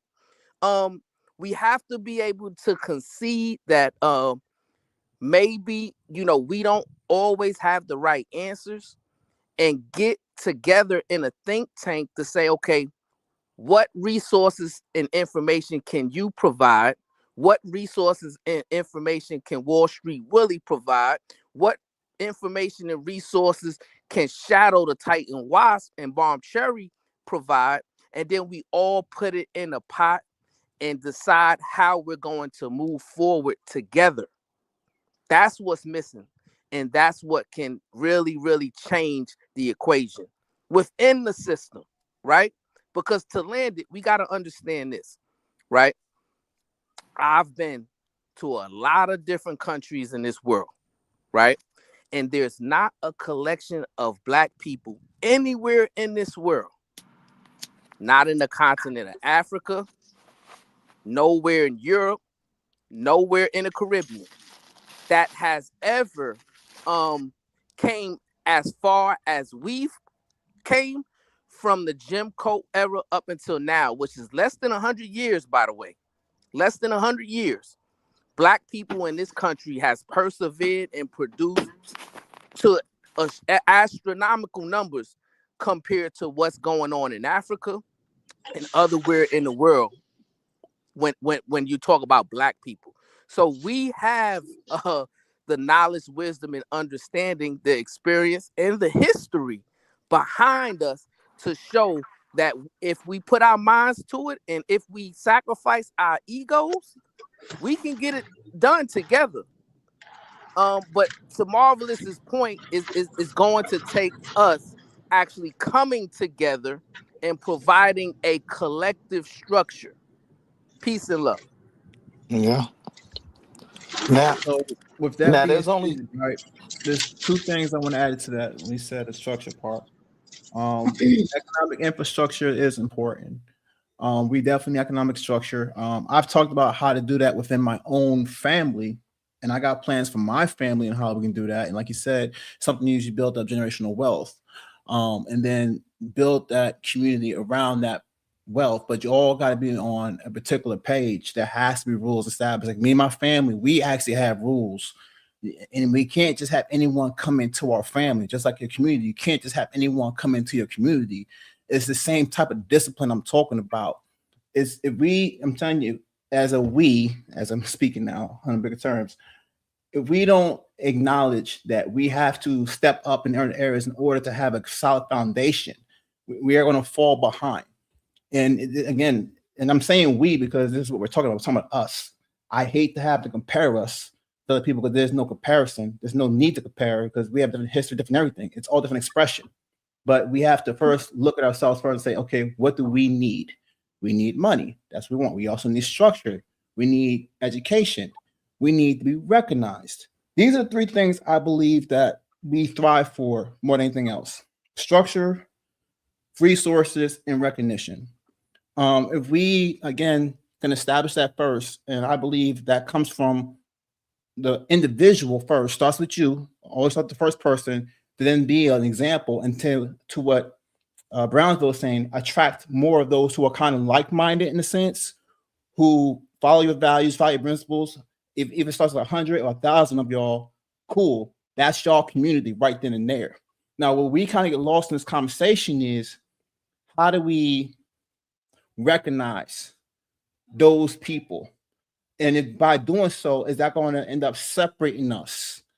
But that's the thing. Like, it's hard to say that there's a we when some people are moving in their own direction, moving where we're going to go. It's like, it's chaotic. And this is why I said, well, we have to finally then become more structured. That's why I said FBA is a good tool to try to weed out who's with who. Because once you put a name to it, you have to define it. And you have to live to that way.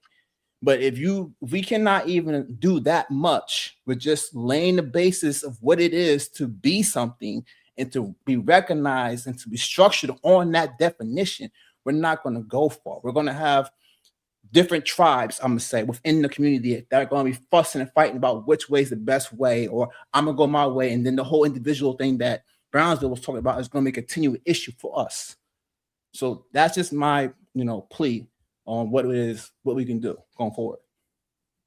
Now, here would be my only issue with what Brownsville said in terms of the individualism, right?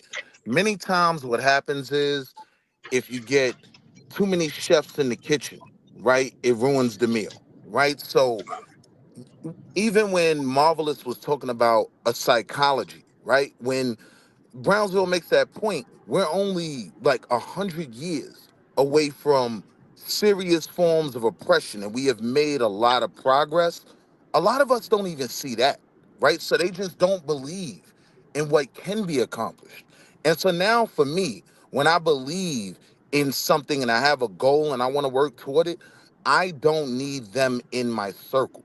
I don't need the non-believers getting in the way, bringing up all the fruitless conversations that make things less productive. I need like-minded individuals around me that believe in the goal, and we are all trying to go in the same direction. We're not trying to pick apart the plan for everything that could possibly go wrong, right? We're focused on everything that is possible that we can accomplish. And so this is where individualism does have a benefit, right? Because the reality is we ain't gonna be able to Get save ass out the everyone, way. right? Like Sorry. I think the real goal should be to attract others to come to the progress that they see us making, right? If you build it, they will come, right? Like, so if the people see you being successful in what you're doing, two things are going to happen. One, they'll either be attracted to your movement and you can build the base, or two, you can be successful, they'll get left behind, and then they'll be pointing up the hill and saying, those are the ones that sold me out, and that's why I'm not successful, right? But you got to leave them people behind, in my opinion. And I know that's kind of cooned out, but it's just where I am in life now. You ain't shit, Sean. I want you to know that. You the kind of nigga you is the kind of person to get me locked up. No. On a Willie, facts. I actually agree with everything you said. Yeah, but you're going to drop $20 to drop me. What? See, I wasn't about to, and now you just asked for it. I'm messing with you. Go ahead, bro. So, the problem with exceptional individualism is it created a generation of not just scammers, but of selfish scammers. We can get 1,000 people who are exceptional individuals who will still be individuals first, because hierarchy is a thing, and hierarchy does matter. The fact that we're not even talking about that shows us that we're not even moving forward. The reason why hierarchy in government works the way it does is because there's clearly a level of statuses where it happens. At some point, control will have to be organized. In order to do that, you have to have that beginning hierarchy, even if we're all just for each other. But if we can't trust, if there's a bunch of people who are always striving to be at the top, then you're gonna have 1,000 people trying to fight for that position of leadership, most of which have the capability to do so. So how do we solve that problem? By not going to war and destroying a whole 9 million people at one time and turn things into glass deserts? Nah, take Iran out. That has nothing to do with FBAs. See, I'm talking about us. You're talking about protecting some people who don't matter. I'm saying if they're a threat to the FBAs, glass desert. Y'all may not like the way I say it, but I'm about protecting us first. Everybody else is secondary. I have a question for the panel. In y'all assumptions, what do you think that Black people in general, just give me 3 of them that you believe that most Black people value? What are 3 things that Black people value? Money, independence, and sex. Damn. Oh, only one of those I actually agree with. The other 2, that's crazy. Okay. Yo, I like where it's going. It's good. It's good. Good for entertainment. Yo, Sean, what you got, man? Wait, can I say something? Yes, ma'am.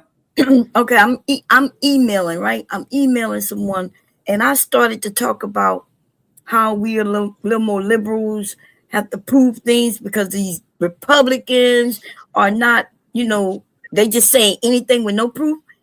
And all of us, as soon as I put that in, somebody's on the other end of my email deleting shit. They backspacing this shit.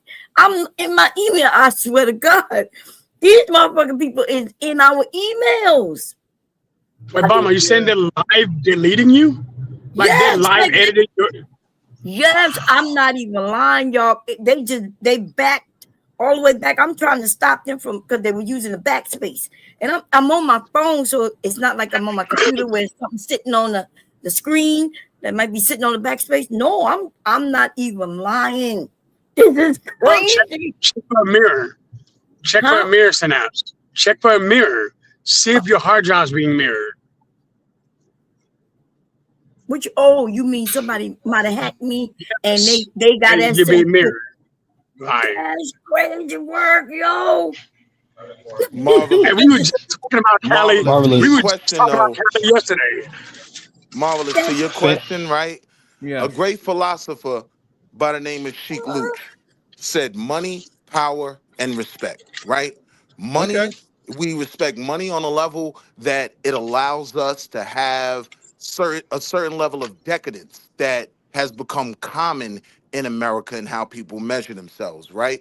The power determines who follows, right? Okay. Like people follow power, right? Yes. Like, and the respect is typically what'll trigger us, right? The lack of respect is what triggers us to have reactions I to a lot believe of that. things, right? I believe Like that.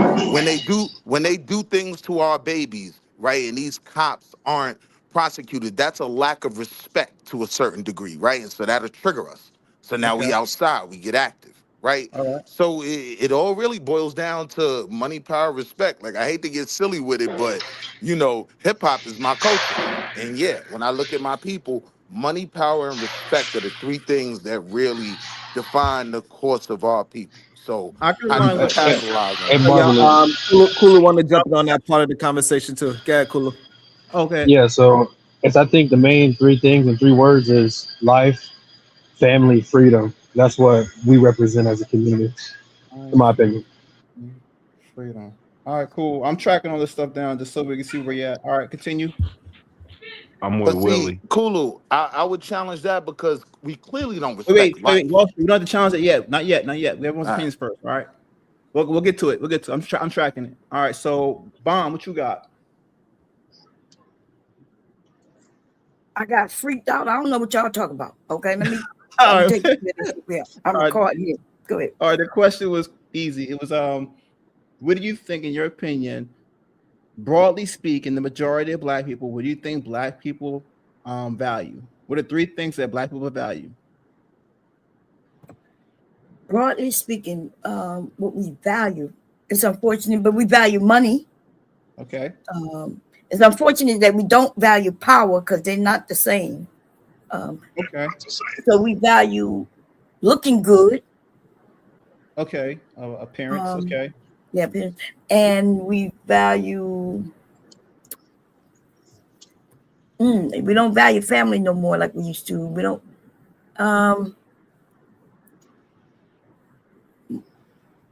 Damn. It's What okay. else? Take your time. One more, right? Yeah. Sex.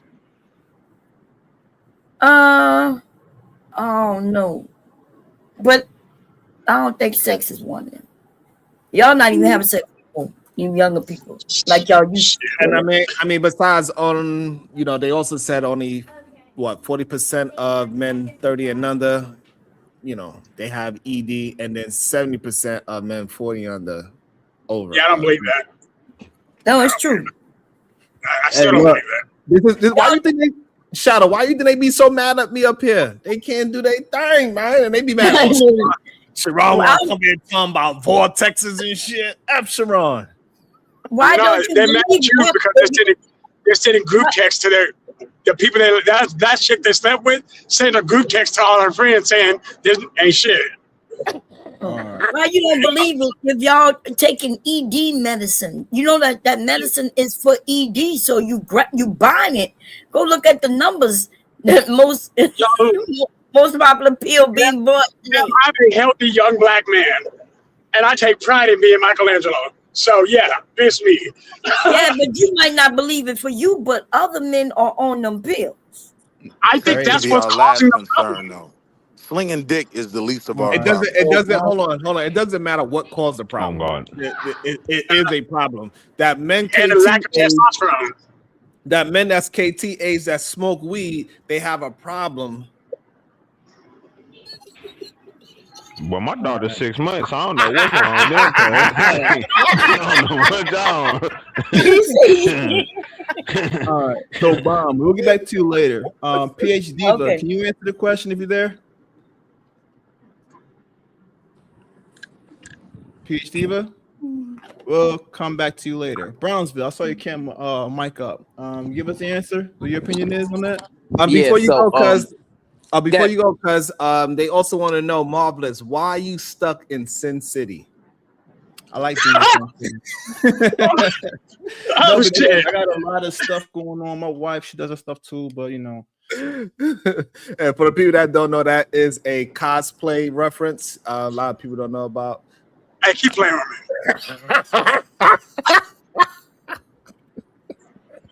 me. Go ahead, cuz. Yeah, so I agree. Probably money will probably be number one, and I'm just speaking in general, right? What I believe of course. Black people are prioritizing now in this day and era. I think money is number one.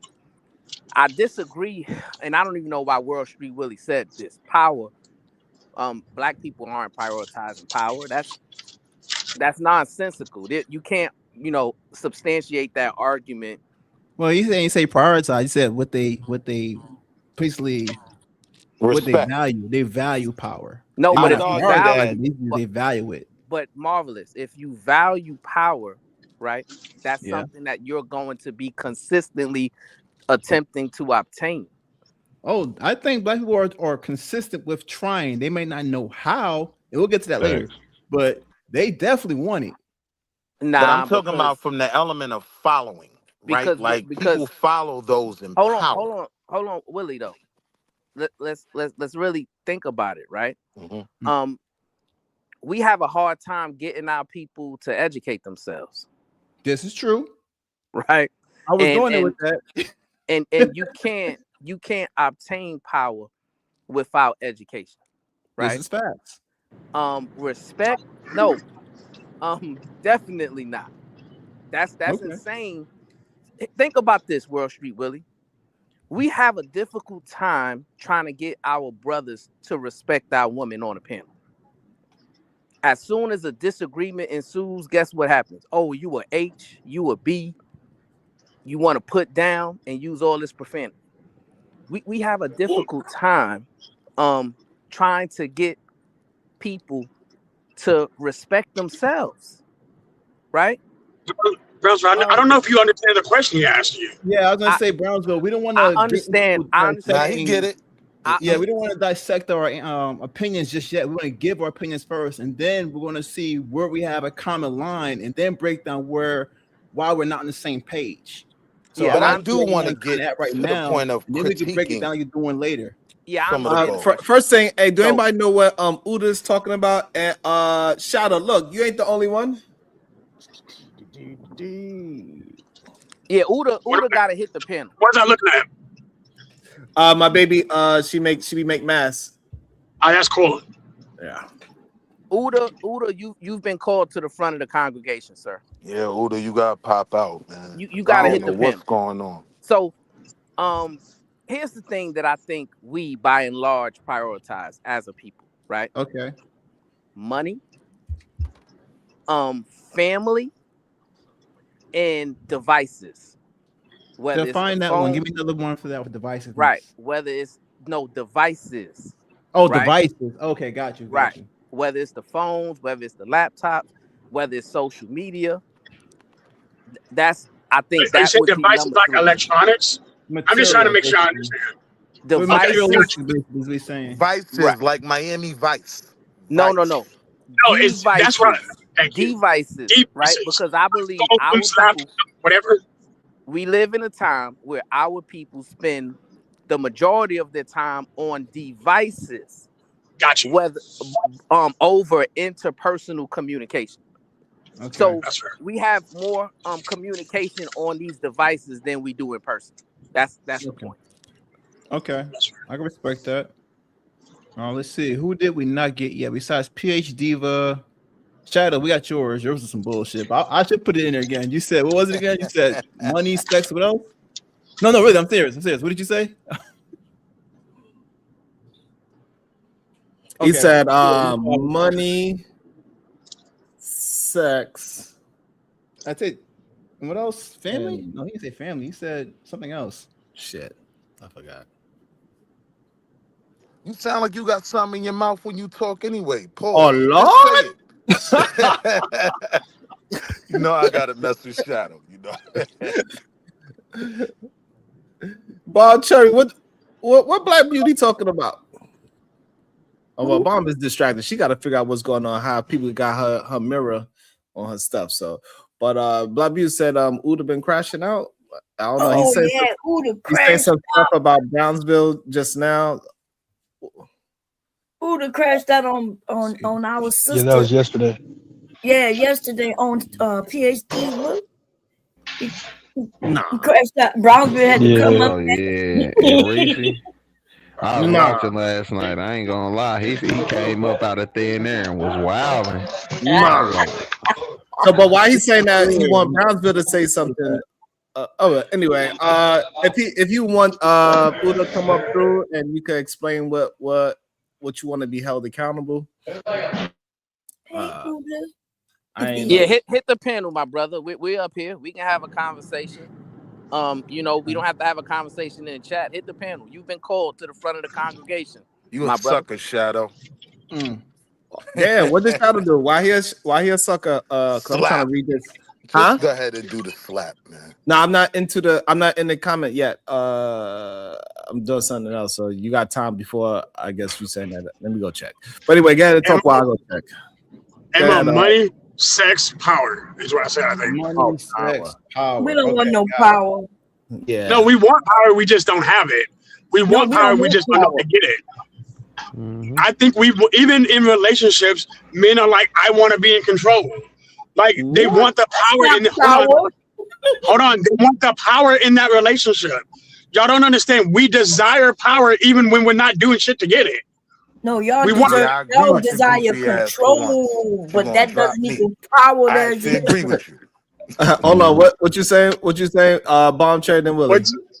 Hold on. No, I'm saying, like he said, men want to control women, but that doesn't equate power. Power is just not. And so what, Willie? You saying you agree with that, Willie, or you disagree? Slap me. No, I'm. No. This is why to the point of power, I'm talking about the things. Just like the taste out of your mouth. I'd like to see it. Let it happen. Okay, just let it play the game, sir. Did that ever give his history? Hold on, you gotta let it. Shout out to Marvelous 0071. Thank you so much with the $10 super cigar. I appreciate you so much. Shout out to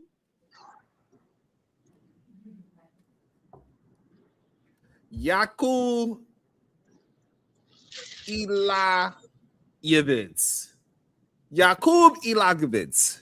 Shout out to for the 99 cents. Hopefully, I ain't mess up that name too badly because I be messing things up with multiple. I think so. Elijah. I'm gonna just get Elijah Huvids. That's what I'm gonna do. Yogi Fish with the 199. It's not selfish to protect a successful outcome. Shout out to the Shadow of the Time Watch with the 20 bar. Willie, you ever went night night? It's time to go night night. He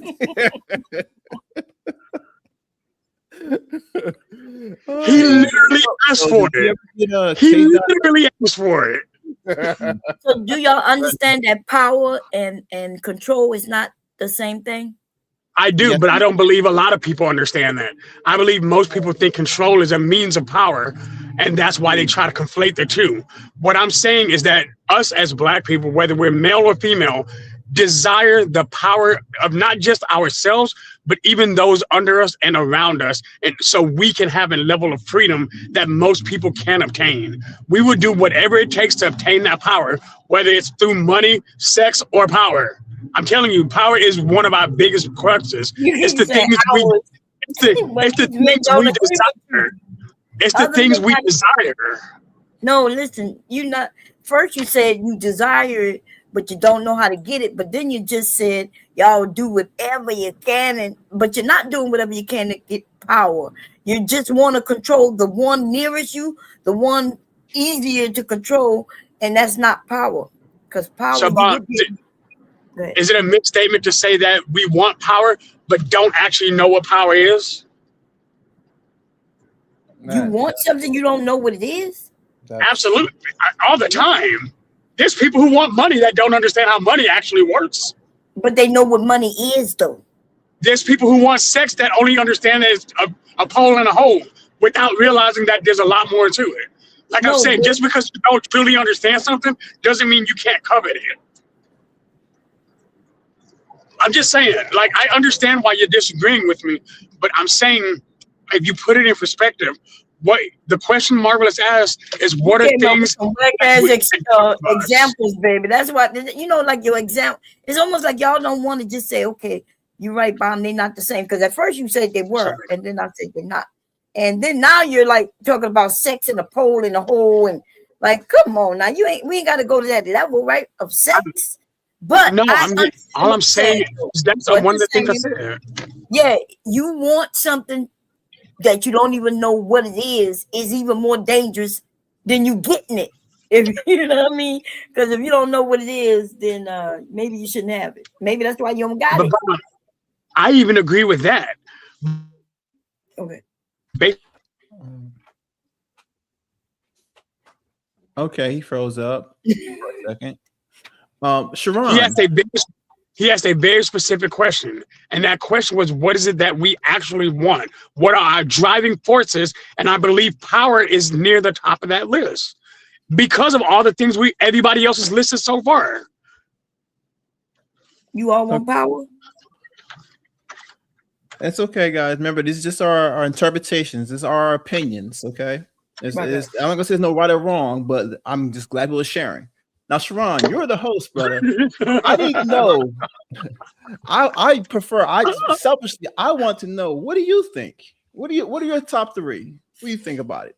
The top things I think about? Yeah. No, that's not the way you framed the question. Well, yeah, I'll frame it correctly. What are the three things, in your opinion, all right, generalizing Black people, what do you think that Black people in general value? What are three things that you think that Black people value? And don't do like Titan that only went on Black men, because he didn't remember. He only wanted to Black men want this, they want that, they want that. The question was Black people overall. Go ahead. Black people. How you gonna change my statement, Mom? See, we're better than that, Mom. That's not. I even specified whether it's Black men or Black women, and you ignored that part.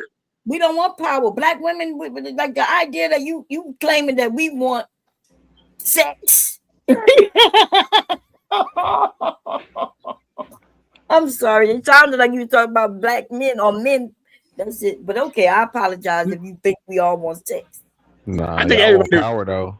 I think I want power. I think everybody wants sex. Whether they would get it, whether they get it or not, isn't the question. I think most people who are not like actively celibate are actually do design, because we talk about lust being at the top of most people's value system. No, again, the reason we're talking about being men's, okay, but Sharon's also biased, so that's why I said what I said. What? I said what I said. Go put your mask on. Oh, women got lust at the top on their value system. No, women's lust is like number 4 or 5. It might be 3, 4, or 5. I don't know. Because women will be like, yeah, fuck you niggas. I'll send $4 right now because that was a double tap.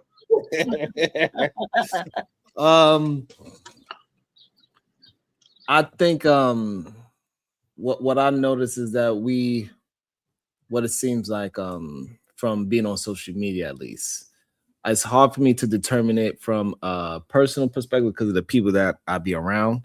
So I think if I was to say what is personally happening around me, people like, nah, that's not truthful. So I'm gonna go with the media version of it. I do believe it's sex. I do believe it's alcohol, or that kind of stuff. Alcohol, like alcohol degeneracy. So you talking about degeneracy? Yeah, degeneracy.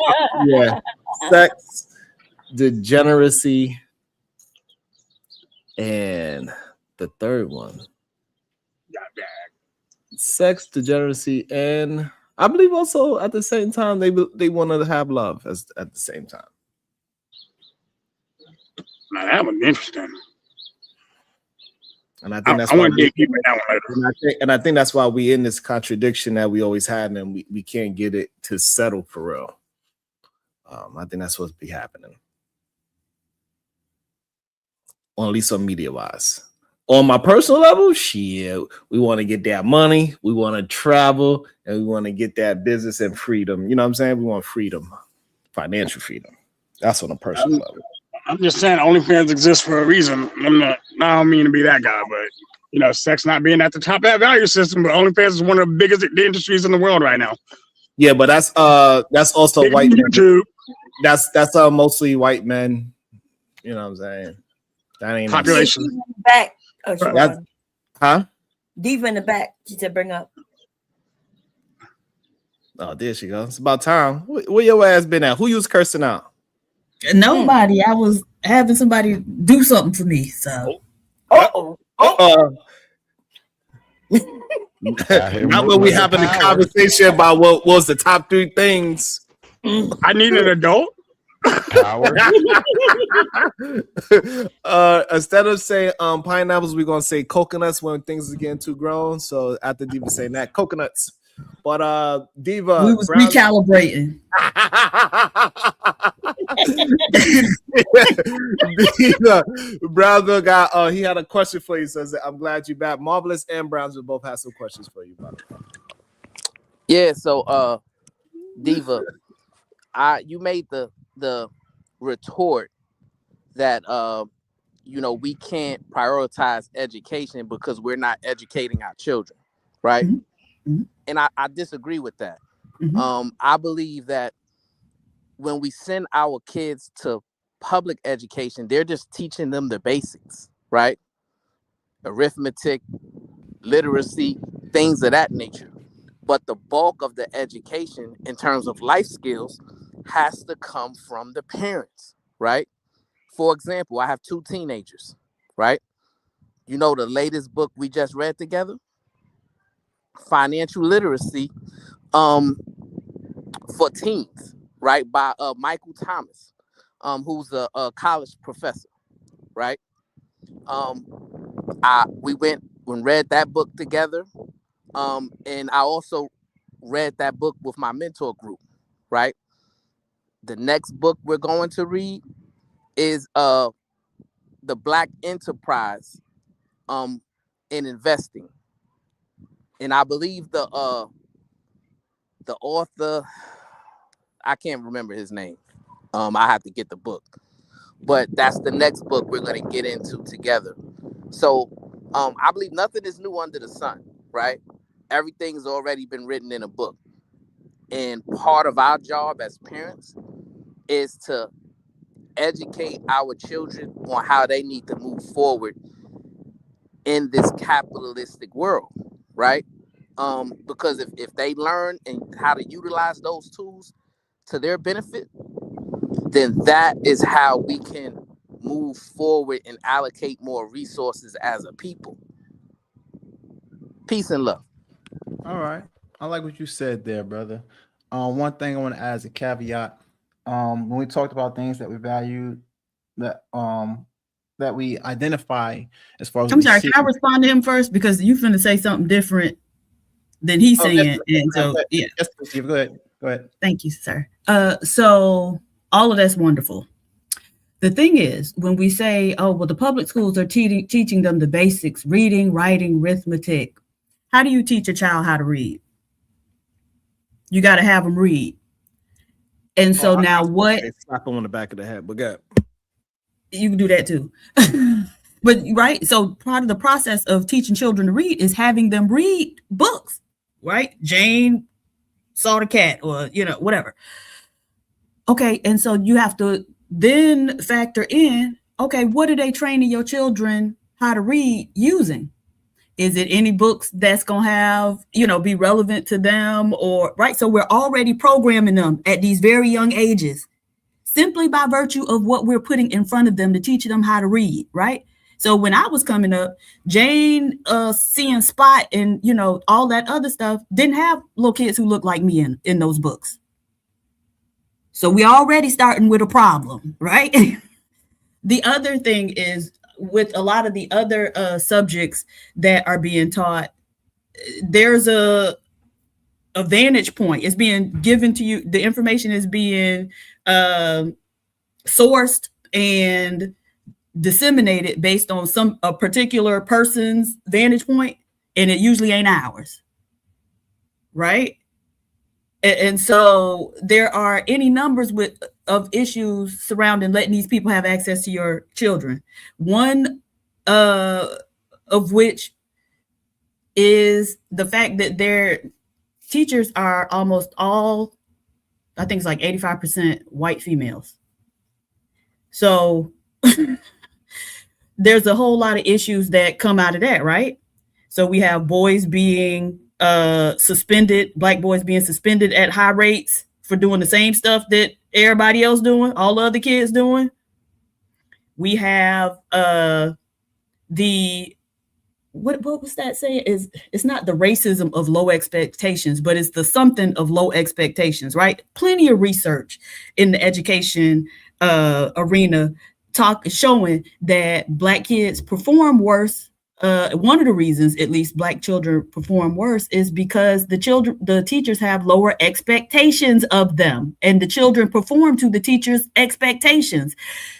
I could go on and on talking about all the research that's been done, pointing out all the issues with black people relying on their own oppressors to educate, indoctrinate their children. It just does not make sense that you want to leave that to somebody else. They're not going to educate them the way that they're supposed to be educated. That's why Carter G. Woodson wrote that book, The Miseducation of the Negro, right? And if you read that book, he's talking about how a lot of the issues that arise from letting these people have access to your children, because they going to give them their value system.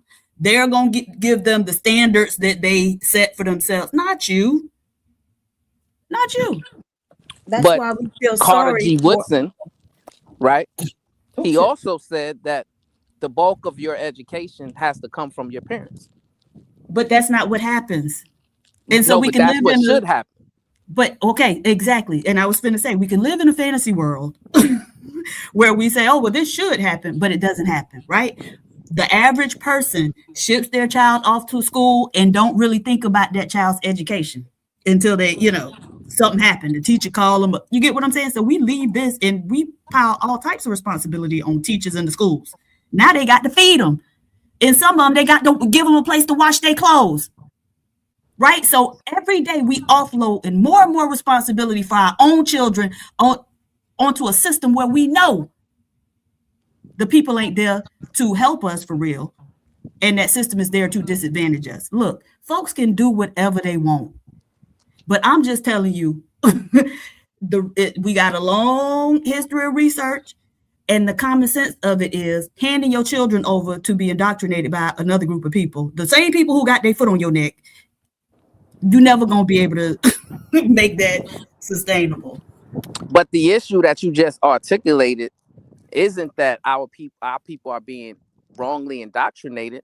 It's that your biggest issue is on parental neglect, right?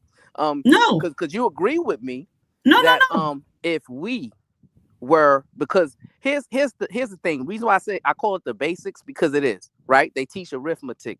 Those are facts, right? Math doesn't change, and it will not change, right? Right, but the context in which you teach math can change. Hypothesis and theory, right? Literacy is the same, right?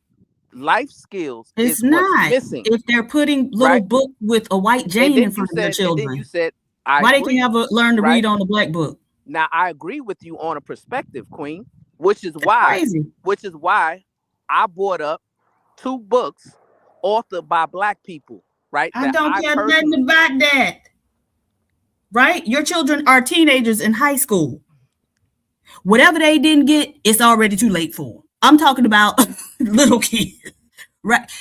No, but it's and the fact that you would sit here and fight me on the fact that we need to be educating our own kids is crazy to me. But I'm not fighting you on that. I'm saying that as a father, that's what I'm invested in doing, right? And if more black fathers was invested in doing the same, we wouldn't even be having this conversation, right? We got to get out of the habit of blaming the plight of our people on another race when it's our own neglect and lack of interest in educating our children. That's the problem, right? Education starts at home, and it starts with the parents. And like you said, for me, I started reading to my kids while they were in the womb, right? And then it was a continued process coming outside of the womb. And yes, I agree. The perspective that is being taught is important, which is why I prioritize black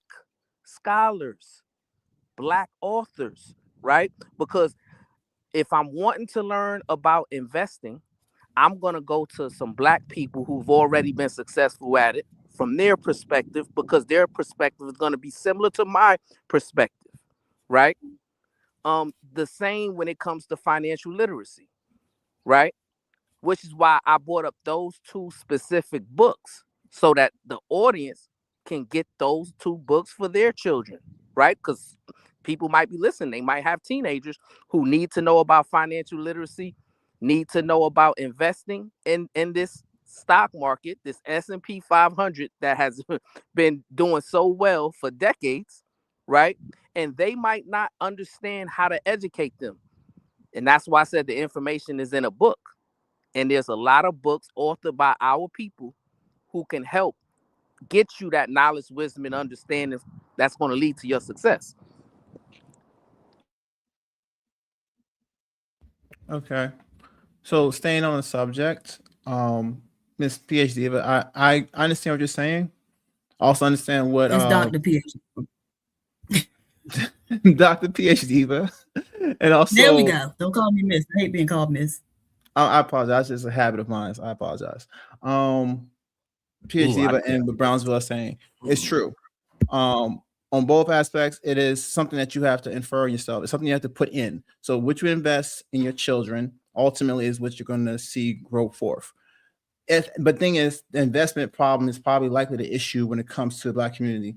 How we invest, what we choose to invest. We have no problems investing time.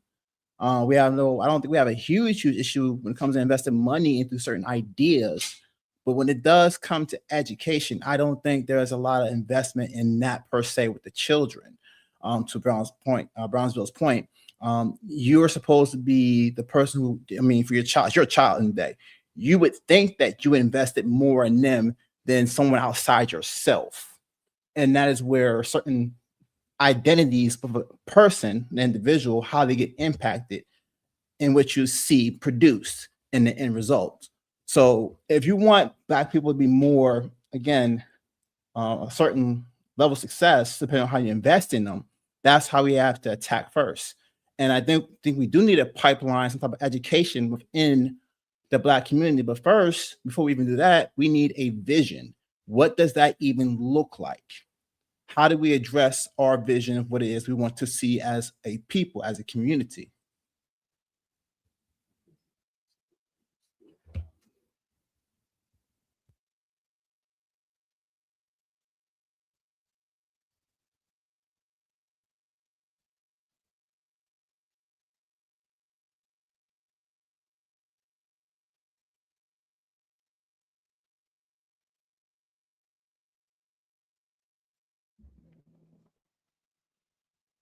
I like it. Thank you. I try to put some good stuff out there every now and then. Rare, but you know.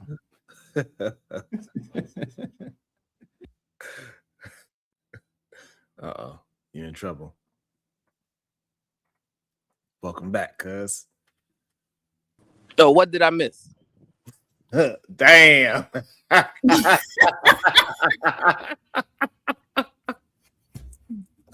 Marvelous said the most beautiful thing that he ever said in his life, and you missed it. That's wonderful. I don't know, like, it wasn't a question, so I didn't really have to respond. But again, you're not going to be able to get around, educating your children. Again, the research is just clear. Black children perform better when they have Black teachers. They perform better when they in classes with other Black kids. You're just not going to be able to get around that. We have to do it. Yeah. But the problem is, because my wife is an educator by profession, right? She's been in education for over 20 years now. And despite all of her efforts, she's not going to be able to influence those kids to be successful in life. Right? So wait, you broke up a little bit to me. What did you say? Can you repeat that? What I said was, my wife, despite all of her efforts to educate her students, she's not going to be able to influence them to be successful in life overall, right? That comes No, from she the can't. home.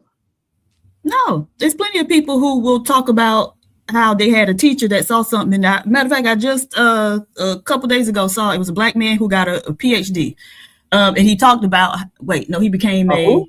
A what? What did he become? No, I'm lying. He became he became a writer. That's what it is. And he said he became a writer because when he was in elementary school, I forget which grade he said, a teacher, had graded one of his papers and was telling him, oh, you know what? This is pretty good. You could be a writer. Boom. There are plenty of people with those types of stories. And who said that? A black it was a man. It was just a man on like social media. He was posting because he had just gotten something like a new job or something like that. And he's he have a PhD? No, he does not have a PhD.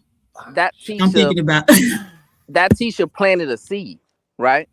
But I'm willing to bet if you was to interview him and ask him, after that seed was planted, he had somebody else in his life to help water the seed, right? So that he can see it come to fruition. So you still can't escape the overarching point, Queen Supreme Goddess PH Diva, which is what? The parents, right, are ultimately responsible when it comes to educating our children. Okay. So again, my whole point of saying we need to educate our own kids was to impress that upon people. Like, yes, you're ultimately responsible for your own child's education. But the idea that everybody would be able to homeschool their kids, right? That's not going to happen. But we do need to come up with some type of accommodation for being able to educate our own children, right? So community schools, maybe a Saturday schools, something. So, now that I think about it, my teacher did say I was going to be nothing else but a. See?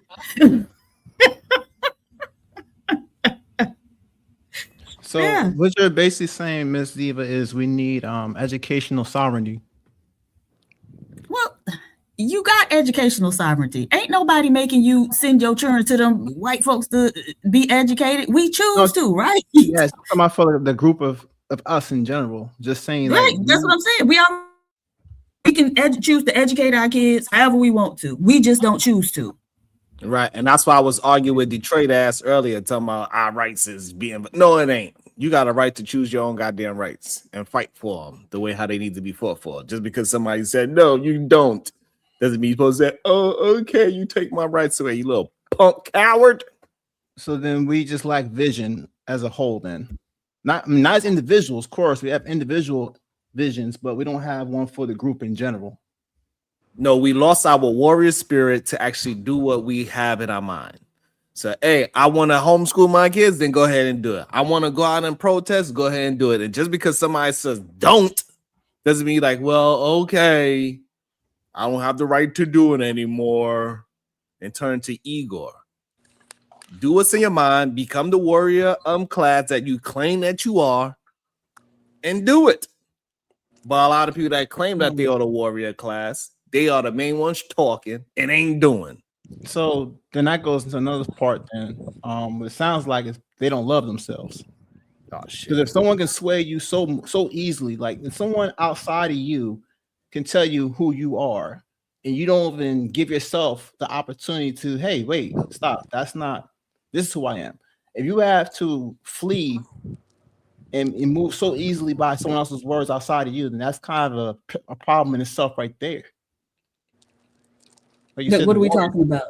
I'm talking about the warrior spirit. You're talking about you used to be the one in control and driving your own life. You used to be like no one can dictate and tell you what to do in a sense of who you are, identifying who you are. But then you allow someone outside yourself to say, no, that's not true. And then like, yeah, you're right, that's not me. And then you go along with it. Rather than try to fight for who you are, you're just going to go with the whims of things and not stand on anything, which is yourself. And the reason why you don't stand on yourself is you don't know yourself. There go the marvelous I know. I want to ask Diva a question. So Queen Supreme Goddess PH Diva. Yes, sir. Do you believe that a white teacher is going to teach calculus differently from a black teacher? Yes. In what way? First off, they're going to have lower expectations of that black student. And so they are going to put less energy into teaching that black student calculus. The other thing is black teachers know black students. And so, yeah, I think that they would be able to come up with some ways to introduce concepts to them that would be more culturally relevant than a white teacher. See, because that's where, we disagree, right? Because, math facts are math facts, right? Coming up with the solutions of a math problem is generally the same. But when it comes to other issues in life, that's where I agree, right? No. So this is the thing, though. Math is a universal language. Right. But when I teach you math and present it to you in a way that you didn't take part in that, right? Now you just learning it. As opposed to saying, hey, the first people who came up with math look like you, right? The Glock got 16, you pop 2 people, how many bullets you got left? There we go, right? Anything. But or telling these kids that, you know what, Pythagoras wasn't the only great mathematician. Hypatia was a woman and was a great mathematician. And guess what? She came out of Egypt. And so that type of stuff does matter. It makes those kids take more interest because then they think that it got something to do with them. A lot of children will report that they didn't pay attention in school, especially boys, because it didn't have nothing to do with me. It didn't reach them. And to prove that point even a little further, even though it's anecdotal for me, when my older daughter, she was learning math and she wasn't getting it with the wife. And then I came and I made it a little bit more entertaining and fun for my daughter. And I made it relate to things that she was able to grasp the concept of. She went from being crying and upset that she can't get it right to like, oh shit, I got 100 on my test. But those are just stylistic differences, though. And to me, that's not the point. It is though when it is attached to real outcomes. Yeah. If it lends itself to improved outcomes, then yeah, that is the point. But I don't think what Devo's saying mostly is his interest point. It's a point of interest. I don't think those stylistic differences are going to lead to those statistical outcomes by and large, right? Now, you don't think that's crazy. I think, but you don't have a background in that area, so you aren't really in a position to form like a hypothesis, right? Something that legitimately has a shot at being one way or the other. Does that make sense? I would say, yeah. Has there been enough? So has there been enough research done to come to a logical conclusion on it? Yes, I was going to say, even in your own life, you can do this yourself. Like, it's all about identity and expression we're talking about here, okay? If I was I'm a part of the military, right? I have a certain way of moving because I'm a part of this team and I identify with it. If you put me in another military branch and say, you are now this, it may not resonate with me as much as it did. Yes, I'm still doing the same things I did in the other branch, but it doesn't impact me in the same way. Or even a football team, anything. What? That don't make no sense. That makes no sense. Literally, men go from one team and get traded to another team. Literally, there are many people who went from the Army into the Marines or the Army into. We don't go into the Air Force after you've been in. Wait, because y'all about to go somewhere totally different. I want to respond to it. Y'all missed the whole point. It's not even important though. I'm telling you, it's not. The whole point. Man, y'all missing the whole point. The whole thing I was talking about was we heard it. It's not important for what I'm gonna say. Then I drop down and y'all can go back talking about what? Okay, well, let me say this. Research indicates that Black students experience better educational outcomes when taught by Black teachers, particularly in elementary school. Having at least one Black teacher in grades K through 3 increases the likelihood of high school graduation by 7% and college enrollment by 13%. Benefits include higher test scores, improved attendance, and reduced disciplinary actions. Yeah, so Well, I agree with hold that on one at second. the Hold on one elementary school second. level. That's Hold on, but we no, were no. talking about It's the same in calculus, high school. right? Hold on, Brownsville, hold on you're one missing the entire point Hold of on, teaching. wait, Shadow. Wait, because y'all about to move Either past man, it. why do you think what you got to say so much more important than anybody else? It is. It's not. I haven't got impeached yet, so I got like I 2 more thought we did days. impeach you last week. No, I didn't. I ain't get impeached. I don't remember that. I wasn't there. Recount. Listen. Where's security? No, so this happened at my high school. Mr. Grubbs was a black math teacher, and they was trying to figure out why our boys was excelling at math at a high level, right? What they was doing? Excelling. We didn't excel at read. We excelled at math, right? Also, and when they started like diving into this, and he was like the only black math teacher in our whole region, like in our whole area. And so when they start diving into what PhD was saying, it was that we had a different level of respect for a black man teaching us this subject than we would have had for a white woman teaching us math. And it was relatable. So us seeing our self-image while learning is just impactful. That's all I want to say. Now y'all go talk about the military. So let me ask you this question, wait, Either man, wait. real quick. I'm not Real gonna quick. stop Let me right. ask you Hold this up. question. Based end of the day, you was talking about just interests.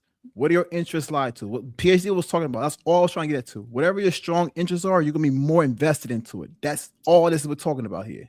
Right. Mo, it's Either even man, let me deeper ask you than this that question. because there's different teaching styles, and a black teacher will focus more on a black student and even utilize their unique teaching styles. And I why is understand that? what you're saying, but you're Why is speaking that? as if, huh?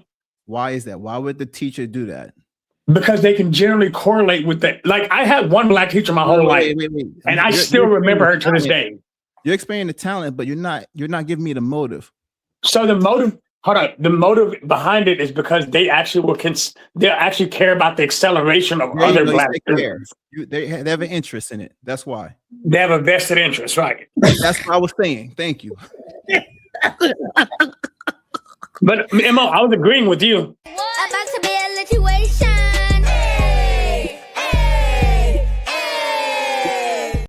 Oh, shit. When Kulu got messy, Kulu's live streaming 369, $5. Sharon, let's go ahead and impeach E now before he runs and hides. I vote for impeachment. Shadow the Titan Wasp, $4. Thank you, sir. Stop cussing. You know what it was for. But no, I do believe the style definitely helps the kid learn better. For sure, 100%. Yeah. Sometimes the way how you teach it, it clicks in the person's heads for them to learn the actual tactic. That even though 1 + 1 = 2, we get that. But I remember when I was young, I couldn't get 9 + 10. I kept saying 21, and I got your mom should have beat you. And that's what happened. I kept getting hit aside my head. So I didn't. And it's just so now the more I was scared to, because I'm like, damn, if I get it wrong again, I'm gonna get my head cracked.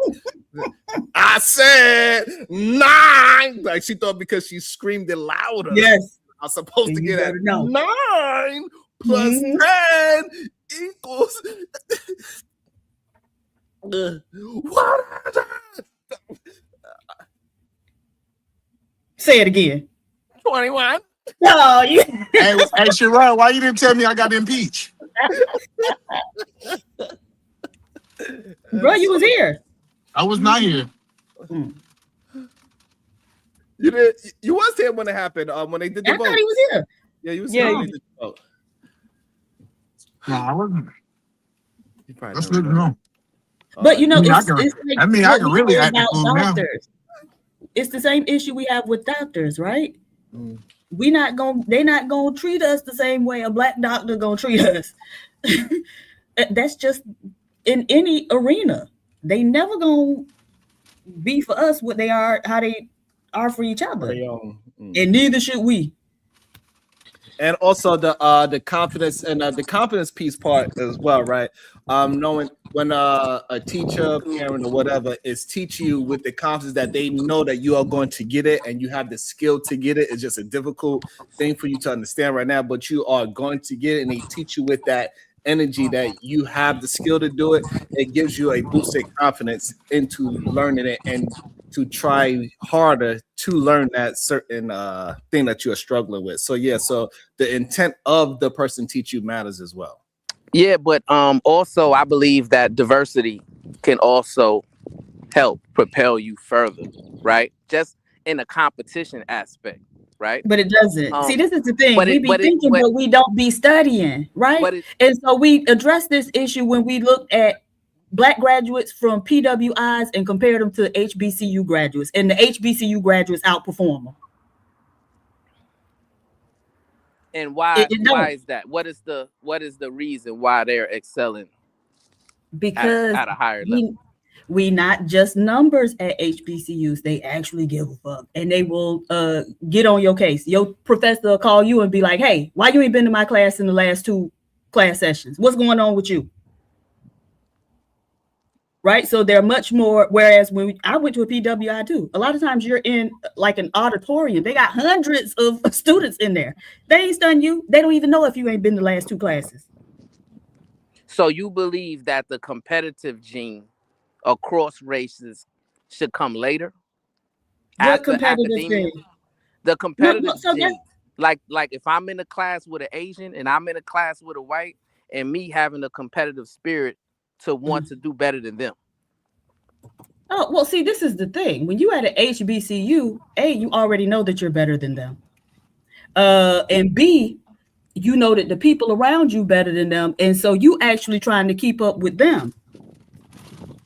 But how do you know that you're better than them when they're not there? We don't need to know that they're not there because we know us, right? Like, so for me, I had been in school with those people before I went to a HBCU. I had already beat them.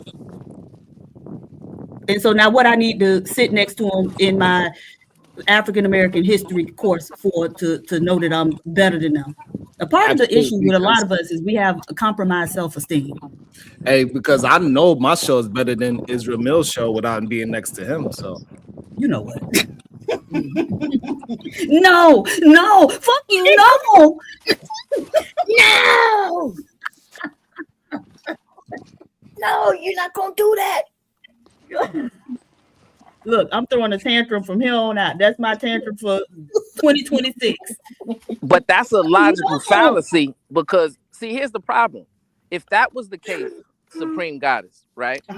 Then you wouldn't be on this show every day hitting these knuckleheads, you know what I'm saying, with bricks, right? Saying how dumb they are, right? Saying how uncompetitive they are, right? The reason why you're doing that is because they don't have the competitive spirit to shine or, you know what I'm saying, empower themselves to produce at a higher level than their competitors, right? But they're around white people. What are you talking about? So them being around white people didn't give them that competitive edge that you're talking about. No, but what do you mean they're around white people? What are you talking about? They're around white people. The people that come up here that you quote unquote call stupid was around white people too. Yeah. Right. So that's why they stupid, because they've been indoctrinated. If you are identifying that those are the people we should be competing against, right?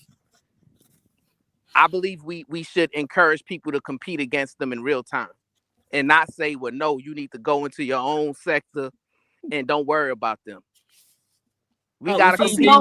If that's the case, then go ahead. Ain't no white people came over here and competed effectively with PhD Diva. We didn't need them to be around PhD Diva to know that she was smarter than them. You missed the whole point.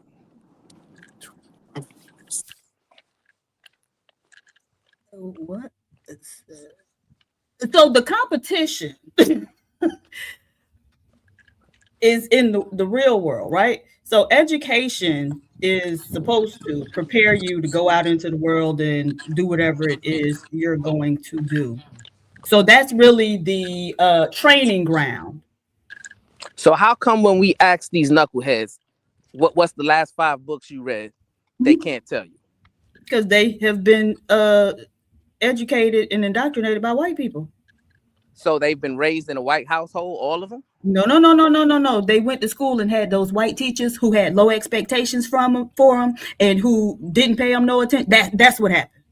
And what did the parents do at home?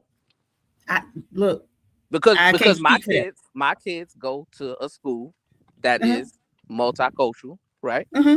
But if you was to ask them a question, they'll be able to answer. Do they got any black teachers? Some. That's what. Some, but it's diverse. Right. But so the thing is, a lot of times when we get these black kids in black environments, they excel in a very different way. Even like homeschooling. Look at these little black kids who their parents just keep them out of that school system and say, hey, we'll do it at home. Going to college at 12. Right. And so this is the thing. A lot of our children are smart enough to do it. We just don't train them to do it. And who's responsible for that? That's fine. But again, if you sending them into them schools, like we're talking on that part, we're in agreement. I think we need to take more responsibility for educating. Okay, so but you're getting excited now because you're cutting me off. Right? So yes, we need to take, and the responsibility is creating a system where we educate our own children. Now, you done sent yours into that system with them people. And so you windmilling, trying to make that okay for you, because I'm not judging it, right? I understand that we are in a place where the vast majority of black people haven't even thought about something like this, right? We do what's convenient. A lot of us don't think in the same way that I do, right? And that's because I was educated by black people, though, right? And so look, it is what it is. People can send their kids there. I'm just telling you, you get better outcomes, much better outcomes, if we can figure out a way to educate our own children. So you never had a white teacher or professor? Certainly I had a white teacher, professor. Oh yeah, I had white professors when I went to my PWI, right? So you were I think I even had a drunk ass white professor at HBCU. Huh? So you were educated by white people as well? Well, by the time I got to graduate school, that was already educated, right? And so I'll put it to you this way. There was a reason that those white kids was coming up to me after class saying, hey, how did you know that? Because I was the only one in the room who could answer the professor's question.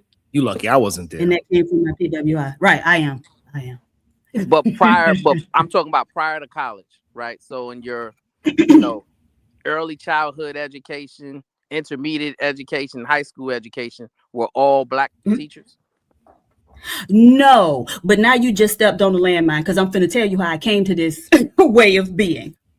From every year, from the 5th grade until the 12th grade, I ended up in classes that I wasn't supposed to be in, right? So luckily, the first day of class back in those days used to be a placement test, right? So if I'm in math in 4th grade on the first day of class, my teacher comes in and they give us a little test just to make sure everybody is everybody.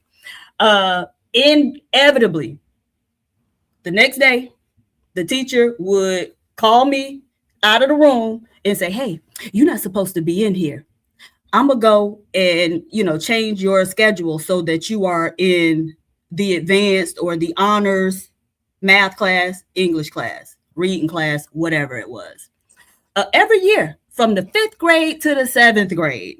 And those people would give me hell, despite the fact that the way we were placed in our classes to begin with was the year prior, we would take a form around to all of our teachers and they would tell them what class we were supposed to be in. So they would say, are you supposed to be in the remedial class, the regular class, or the honors class? All my teachers would say, this girl's supposed to be in the honors class. Then they would take your teacher recommendations and combine that with your stay 9 scores, right? So if you scored a 7, 8, or a 9, you were supposed to be in the honors or advanced classes. invariably, I scored a 7, 8, or a 9, usually a 9. And I still ended up in those classes. And they still wouldn't want to put me in my regular classes up until the point where I was in 7th grade. And they had me in the class, and I had a black math teacher, a woman. And she was like, you ain't supposed to be in here. And she had to keep going down there. And those people fought her tooth and nail to put me in the advanced class. They even made me take a test again. Another test. And when I did that one and passed that one and proved it, by the time they moved me, I was halfway through the 2nd semester. It was difficult for me to catch up. A couple weeks after getting in there, I had to take a midterm. I failed that midterm. But the next semester, I got a B. And the final semester, I got an A. And the final exam, I got an A. All of that together was still, they wasn't enough to bring me above a C. And so I didn't get to go into the advanced math class that next year. Now that broke me. I went home and cried that day. Them crackers could have broke me. Right. But here's the thing. And don't cut me off. No, don't cut me off. Okay. No. And so that is one of the reasons, because they'll do that to your kids. And even as a little girl, I say I would never let these motherfuckers near my child. Right. But what you didn't calculate, Supreme Goddess, is some of those hardships gave you the determination to become. No, that's not what happened. I probably would have had a degree, a PhD in math had they not done that, because I loved math, right? And now I ended up in a quantitative degree anyway, but it's just the fact that they could have derailed me from that, right? But they didn't. They did, because again, I would have had a PhD in math. Right? No, so I would have had a PhD in math. And so me having the strength and the wherewithal to still make lemonade out of the lemons don't negate the fact that they gave me lemons.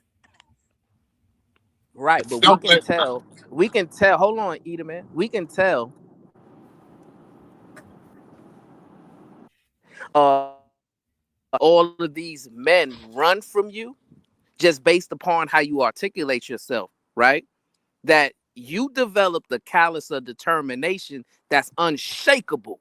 The reason why you're the Supreme Goddess today is because you persevered through anybody who ever tried to deny how great you was, right?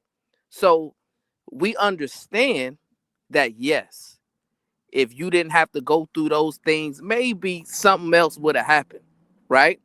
But you became a diamond because of everything you went through. So you say you gotta get that's not true though. I like the woman I am is because I come from a long line of female ball bursters. That's why I am the way I am. I was gonna say, Browns, but there's one thing you might be missing from this. What Diva's potentially saying, I'm not understanding it completely, is the potential she would have had she got from day one, with the strong invested interest of her being a Black woman, and that itself, how much that does and how much impact that has on a person's life. I can't deny that. I can't. I am still trying to see the potential, how far it can go in different areas, not with just education, but with everything there is. That has a strong, like, your identity is tied to your expression, how you make decisions. It's everything. Once you've taken that identity and you see it being reinforced and invested in you, that's only going to compound your success later in life. And that's kind of what Diva is saying. I can't even refute it because it makes perfect sense. It lines up logically what she is saying. Is that what you're saying, Diva? Because I'm trying to figure out which one of these white teachers told y'all little black boys y'all was gonna be something in life. I would like to know, because they ignored me. I had a lot of them tell me that. That's good. Okay. All the still end up not being some of y'all not pro-Black. Y'all really have an issue with yourselves, and we pushing for our children. I was just talking about this a couple of days ago, maybe yesterday. You know, I'm crazy. I don't remember what day exactly, but I was saying that when my children was going to school, we was doing the best we could. We was there, every parent teacher conference and everything. And now though, I'm older, more wiser, and I realized I should have been watching what they was teaching my sons. You know what I mean? So now we have a whole group of grown men who don't take pride in themselves, right? They will fight to sit on the side of the white man instead of saying, hey, maybe this is not best for me, or why should I even care about them? We could go do us over here and do well, right? But you don't see that. Where's my brother went? He left. But anyway, you don't see these black men fighting to be around certain groups of people who don't even really mess with them. Yeah, I think if we just be honest and really say all of them, I had both black and white teachers, and I never forget Miss Parham. Miss Parham told me, she told me I was gonna be successful. She told me, like, I remember she called my mama. She said, hey man, your boy gonna be special. Yeah. I might be a little different type of special, but she said I was gonna be special ed. Nah, I'm joking. And that's cool. I'm okay with that. And I remember Miss Parham kind of special. She was my middle school teacher, and she built a relationship with my mama, and she checked up on me all the way through high school. Right. So I'm just telling y'all, white people don't do this for us. Shout out to Miss Parham. Yeah, and also shout out to, I didn't know none of my teachers because I ain't take my ass to school enough, clearly. Whooping. Because the one that I did find, he said, you know what? You ain't shit. You ain't gonna never be shit. Like, anybody? I said, you know, the last time you told me that. Anybody from Harlem knows the Can I hear Sharon's story, nigga? Can I hear it? Go ahead, Sharon. My bad. It's all right. Can I go now? No, we want to hear the story. Oh my God. Go ahead. You done messed up the man's story. Go ahead, Sharon. Sharon, stop being petty. We know you petty, but stop being petty, bro. Come on, don't be petty. Hey, come on, hey, Shadow. Hey, Shadow. The white teachers told you go be something in your life, Shadow. Hey, hold up, sorry. I missed everything that was said before this moment. What's up? I said, did those white teachers tell you was gonna be successful, and they encourage you to be the best black man that you could be? Shadow was a great man. Shadow was a great man. I knew it was fun. How they say it? How they say it, Shadow? How did that white teacher tell you? I mean, you got to keep in mind I was in Montana, so he they said, were like, "You is special. You is pretty." No, you do it from the strike bus. They said also, if you cosplay as something else, you could go very far. You know what? You finna fight. Hey, no, Shadow. So what did they tell you? I want to hear what the white people, how they motivated you to be. How did white people motivate you to be a better black man? I mean, they were pretty general about it. Most of the white teachers at the school that I was at literally taught me as if I was just another white kid. I was just one thing I can say, Shadow, is that like they taught me a very good skill. They taught me how to keep my teeth white. And if it wasn't for them teach me certain when I did Cal 1, like my Cal 1, it was my Cal 1 teacher that was the hardest. I don't think Shadow can hear. You can hear? I said the one thing I did learn from the WTF.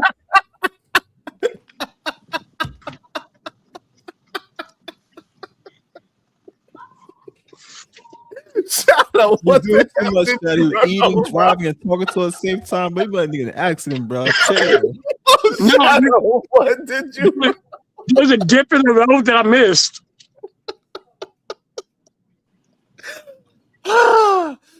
I'm sorry, but your face is like it was about to be all over, bro. Now, I have had white teachers tell me I was desperate. So hold on, let me get back to my story, Willie. All right, God. Because I don't know if they ever taught you, but they taught me how to keep my teeth white. So, Why you laughing at me, Diva? Sharon's clowning right now. They are very white, though, sir. Kudos. That's why I say nigga so much back in the days, Diva. I kept my teeth white, all right? You had a tooth BBL too. You had a dental BBL too. You talking crazy.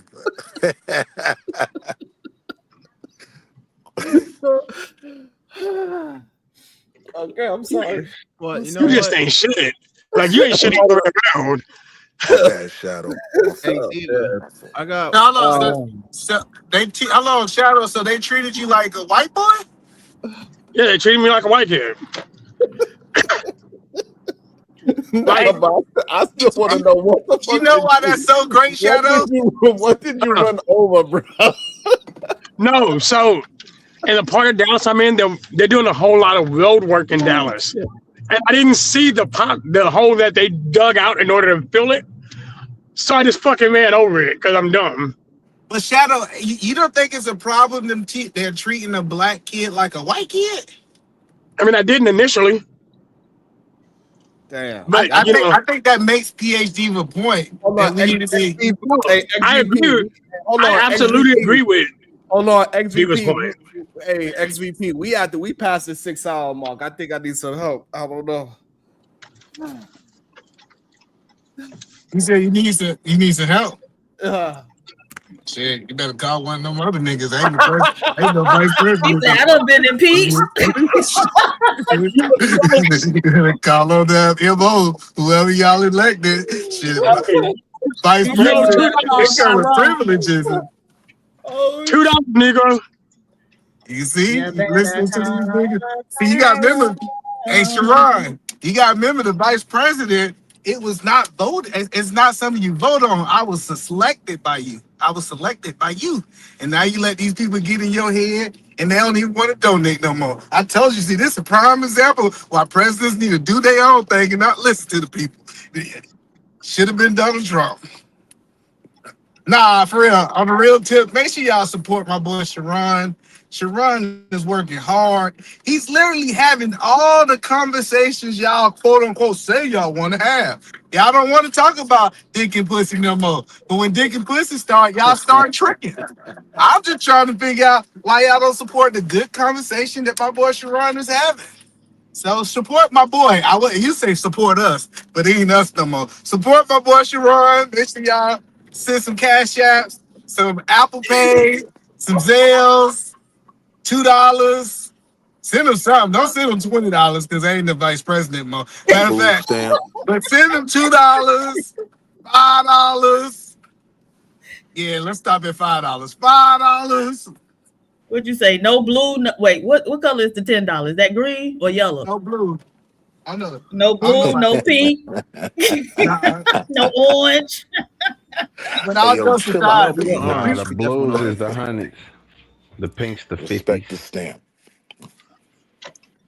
But I mean, what was getting back to the conversation about white women teaching black kids, telling them they see something great in that? Is that problematic? Because I can say I did have that experience, right? And I'm in Harlem, so I'm surrounded by black kids. And most people from Harlem know St. Aloysius. They know Miss Pettit. This was a white woman that worked on creating a pipeline to get kids out of lower funded schools into those specialized high schools in New York that I know Bracy knows. You know what I mean? I'm a product of that. So. You always have an exception to the rule, but most of these white people ain't care about no black kids. I think that's the point that we're saying. And I want to double down on what Edelman said. I had 2 good white teachers out of my whole school experience. One was an English teacher and one was a math teacher. Otherwise than that, they always like, hey, take your ass outside. You know that's the only thing you good for. I was like, all right. Like 7. Oh, shit. And I was good at it. I want to add to this too. This time I want to add Diva. Diva, thank you for putting this up because I'm definitely going to write about this later on when it comes to identity and how that impacts us in a way of making decisions and our interests. That right there, I'm going to really rest on that all night. I'm just saying, I really appreciate that. Going back to the topic though, what was it, Willie that proposed something earlier? Basically, it's not that can a white teacher teach a black man or a black boy how to be better or invest in his blackness, thing like that. It's more of the interest of the child and the interest of the teacher. Those 2 things have to be aligned.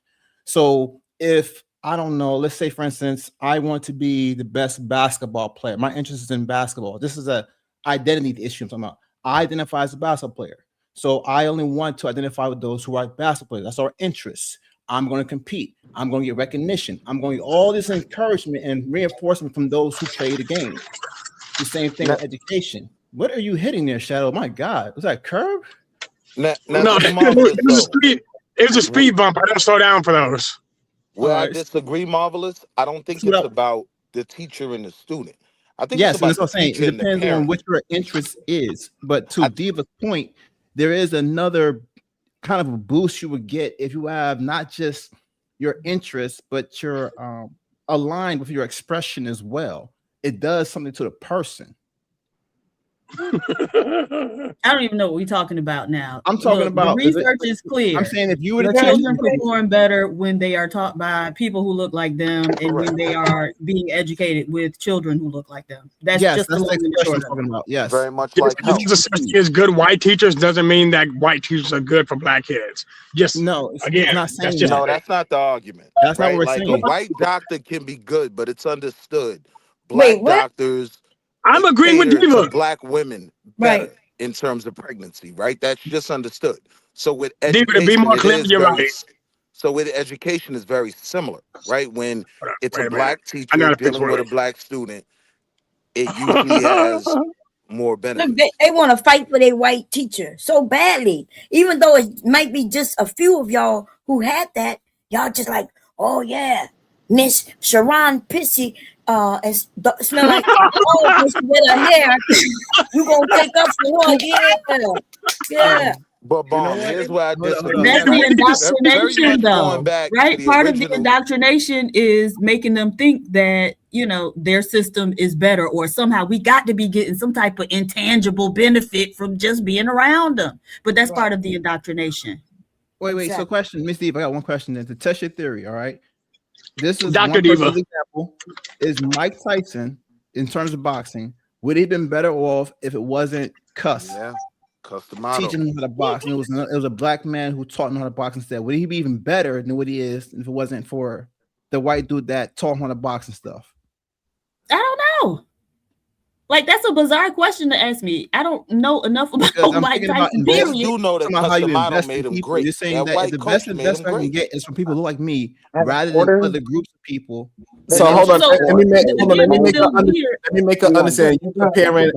You comparing teaching sports to teaching academics in the same level? Well, no. What I'm saying is the investment part. I'm saying, like, is it better to be invested by your own people in general? That's what I'm saying, like, in general speaking. So I use Mike Tyson as an example to invest. But you can't use one specific individual and then say in general, right?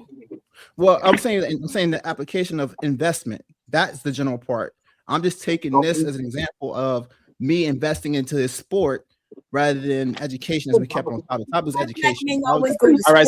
So hold on. So we can break it down. So what really happened? What got Mike Tyson boxing in the first place? What happened? How he got in boxing in the first place? He was found apparently age 13. He was mom was on drugs, something like that, and the white guy. Hold on. No. So what happened was he went to prison, and Muhammad Ali told him, "You could be great, kid." And then he seen Ali on TV, and he's like, "Oh shit, that man said I could be great." So a black man invested in him and told him that, hey, he could be great. Hold on. And then after that happened, he was boxing with a black CO that punched him in the stomach, and he said, "Hey, that black man took him to Kasama and said this kid could be great." And that is the beginning of Mike Tyson. So with two different black men that seen the potential in him, and those black men gave him the willpower to keep on moving because, like Diva said, because another person that looked like him was invested in him. Somebody that was in jail. Who's arguing against this point? To a young kid that was in jail that didn't see nothing. It was more of a somebody great came to him and said, "You can be great. You can be greater than that." Just think about the impact that he still brings that story up today when he was 12, 13 years old. Muhammad Ali told me I could be great. That is the point that Diva is trying to try to understand. So when we believe in our people as in our children, I believe the children is our future. Teacher will. Who's arguing against this point? Wait, Sharon. For example, I'm following what you're saying. I try to use a real life thing to stress test her theory to see if it holds up. But he's not a good example because see what you just said historically, because I didn't know that much context. I only knew the fact that he was troubled in life and he got picked up by this guy named Cuss, right. And was how to talk, how to fight. I mean, to be fair, he lived right across the street from me, so I'm from Brownsville, he's from Brownsville, and But Sharon, even in that story, you don't disagree. That black man aligned him with a white man that helped facilitate his greatness. No, you missed the part. No. You missed it. He said that his archetype was Muhammad Ali. His whole structure, the thing that inspired him was Muhammad Ali. That's who he embodied. That's who his, you know what I'm saying? Like, yes, his teacher was Gus to a point, you know what I'm saying? Fundamentals. But the person that was in his heart that he wanted to move like was Ali. Right. But and for the words that he put into his own head to say that you could be great, and he took that and ran with it. Yes. That was after he met Customato, though. No, it wasn't. Met with Muhammad Ali. There's some parts that came after, but there's something that Sharon hit on earlier that happened before he met Gus. I didn't know that context. Right. He fought a black CEO, and he put him in the care of Customato. He was like, this kid can be a great fighter. So now it goes back to what Diva's saying. So the original person that believed in him was a black man. And so when he's seen that person invest that much thought into seeing him being great, especially him being at a Dow trying to say in jail, that produce this great person that we see as a boxer today. Right, but we can't separate the fact that it was Customato's. Okay, that's fine. Okay, that's fine. We're not arguing that other people can push you into other. We're not arguing that. That's the conversation, though. No, it's not. That black CO knew where to put him where he would be hold great. on. See, this is the problem when y'all be missing. Diva said, right, that a black person teaching another black kid is gonna invest in them in a way where they believe in that kid. So that me being a teacher, believing in this kid that might not believe in themselves is what's going to propel them to believe in themselves and get shit right. And so you cannot negate the fact that Ali believed in him and that black CEO believed in him, and every other challenge after that didn't matter. No, he was already on his route. Hold on. He was already on the route. He was already on the path. That's where it once made a he left. met that white man. No, he was not being coached. He was not fighting amateur. Right, that black CEO. We understand, so we're not disagreeing. We're not disagreeing. Hold on. Again, we are not disagreeing that Customato is very important with getting his skills down pat. So I think that nobody's arguing that point. Here's the point. I don't know why y'all be missing the overarching point so badly. It's crazy. I'm with you. No, you're not. I'm with you. Hey, Willie, are you getting tired? That hey, Willie, you getting tired? Hey, Willie, I think you're getting tired. Nah, chill out, Shadow. The point is that black CO understood where he needed to be to capitalize. No. Bye-bye, y'all.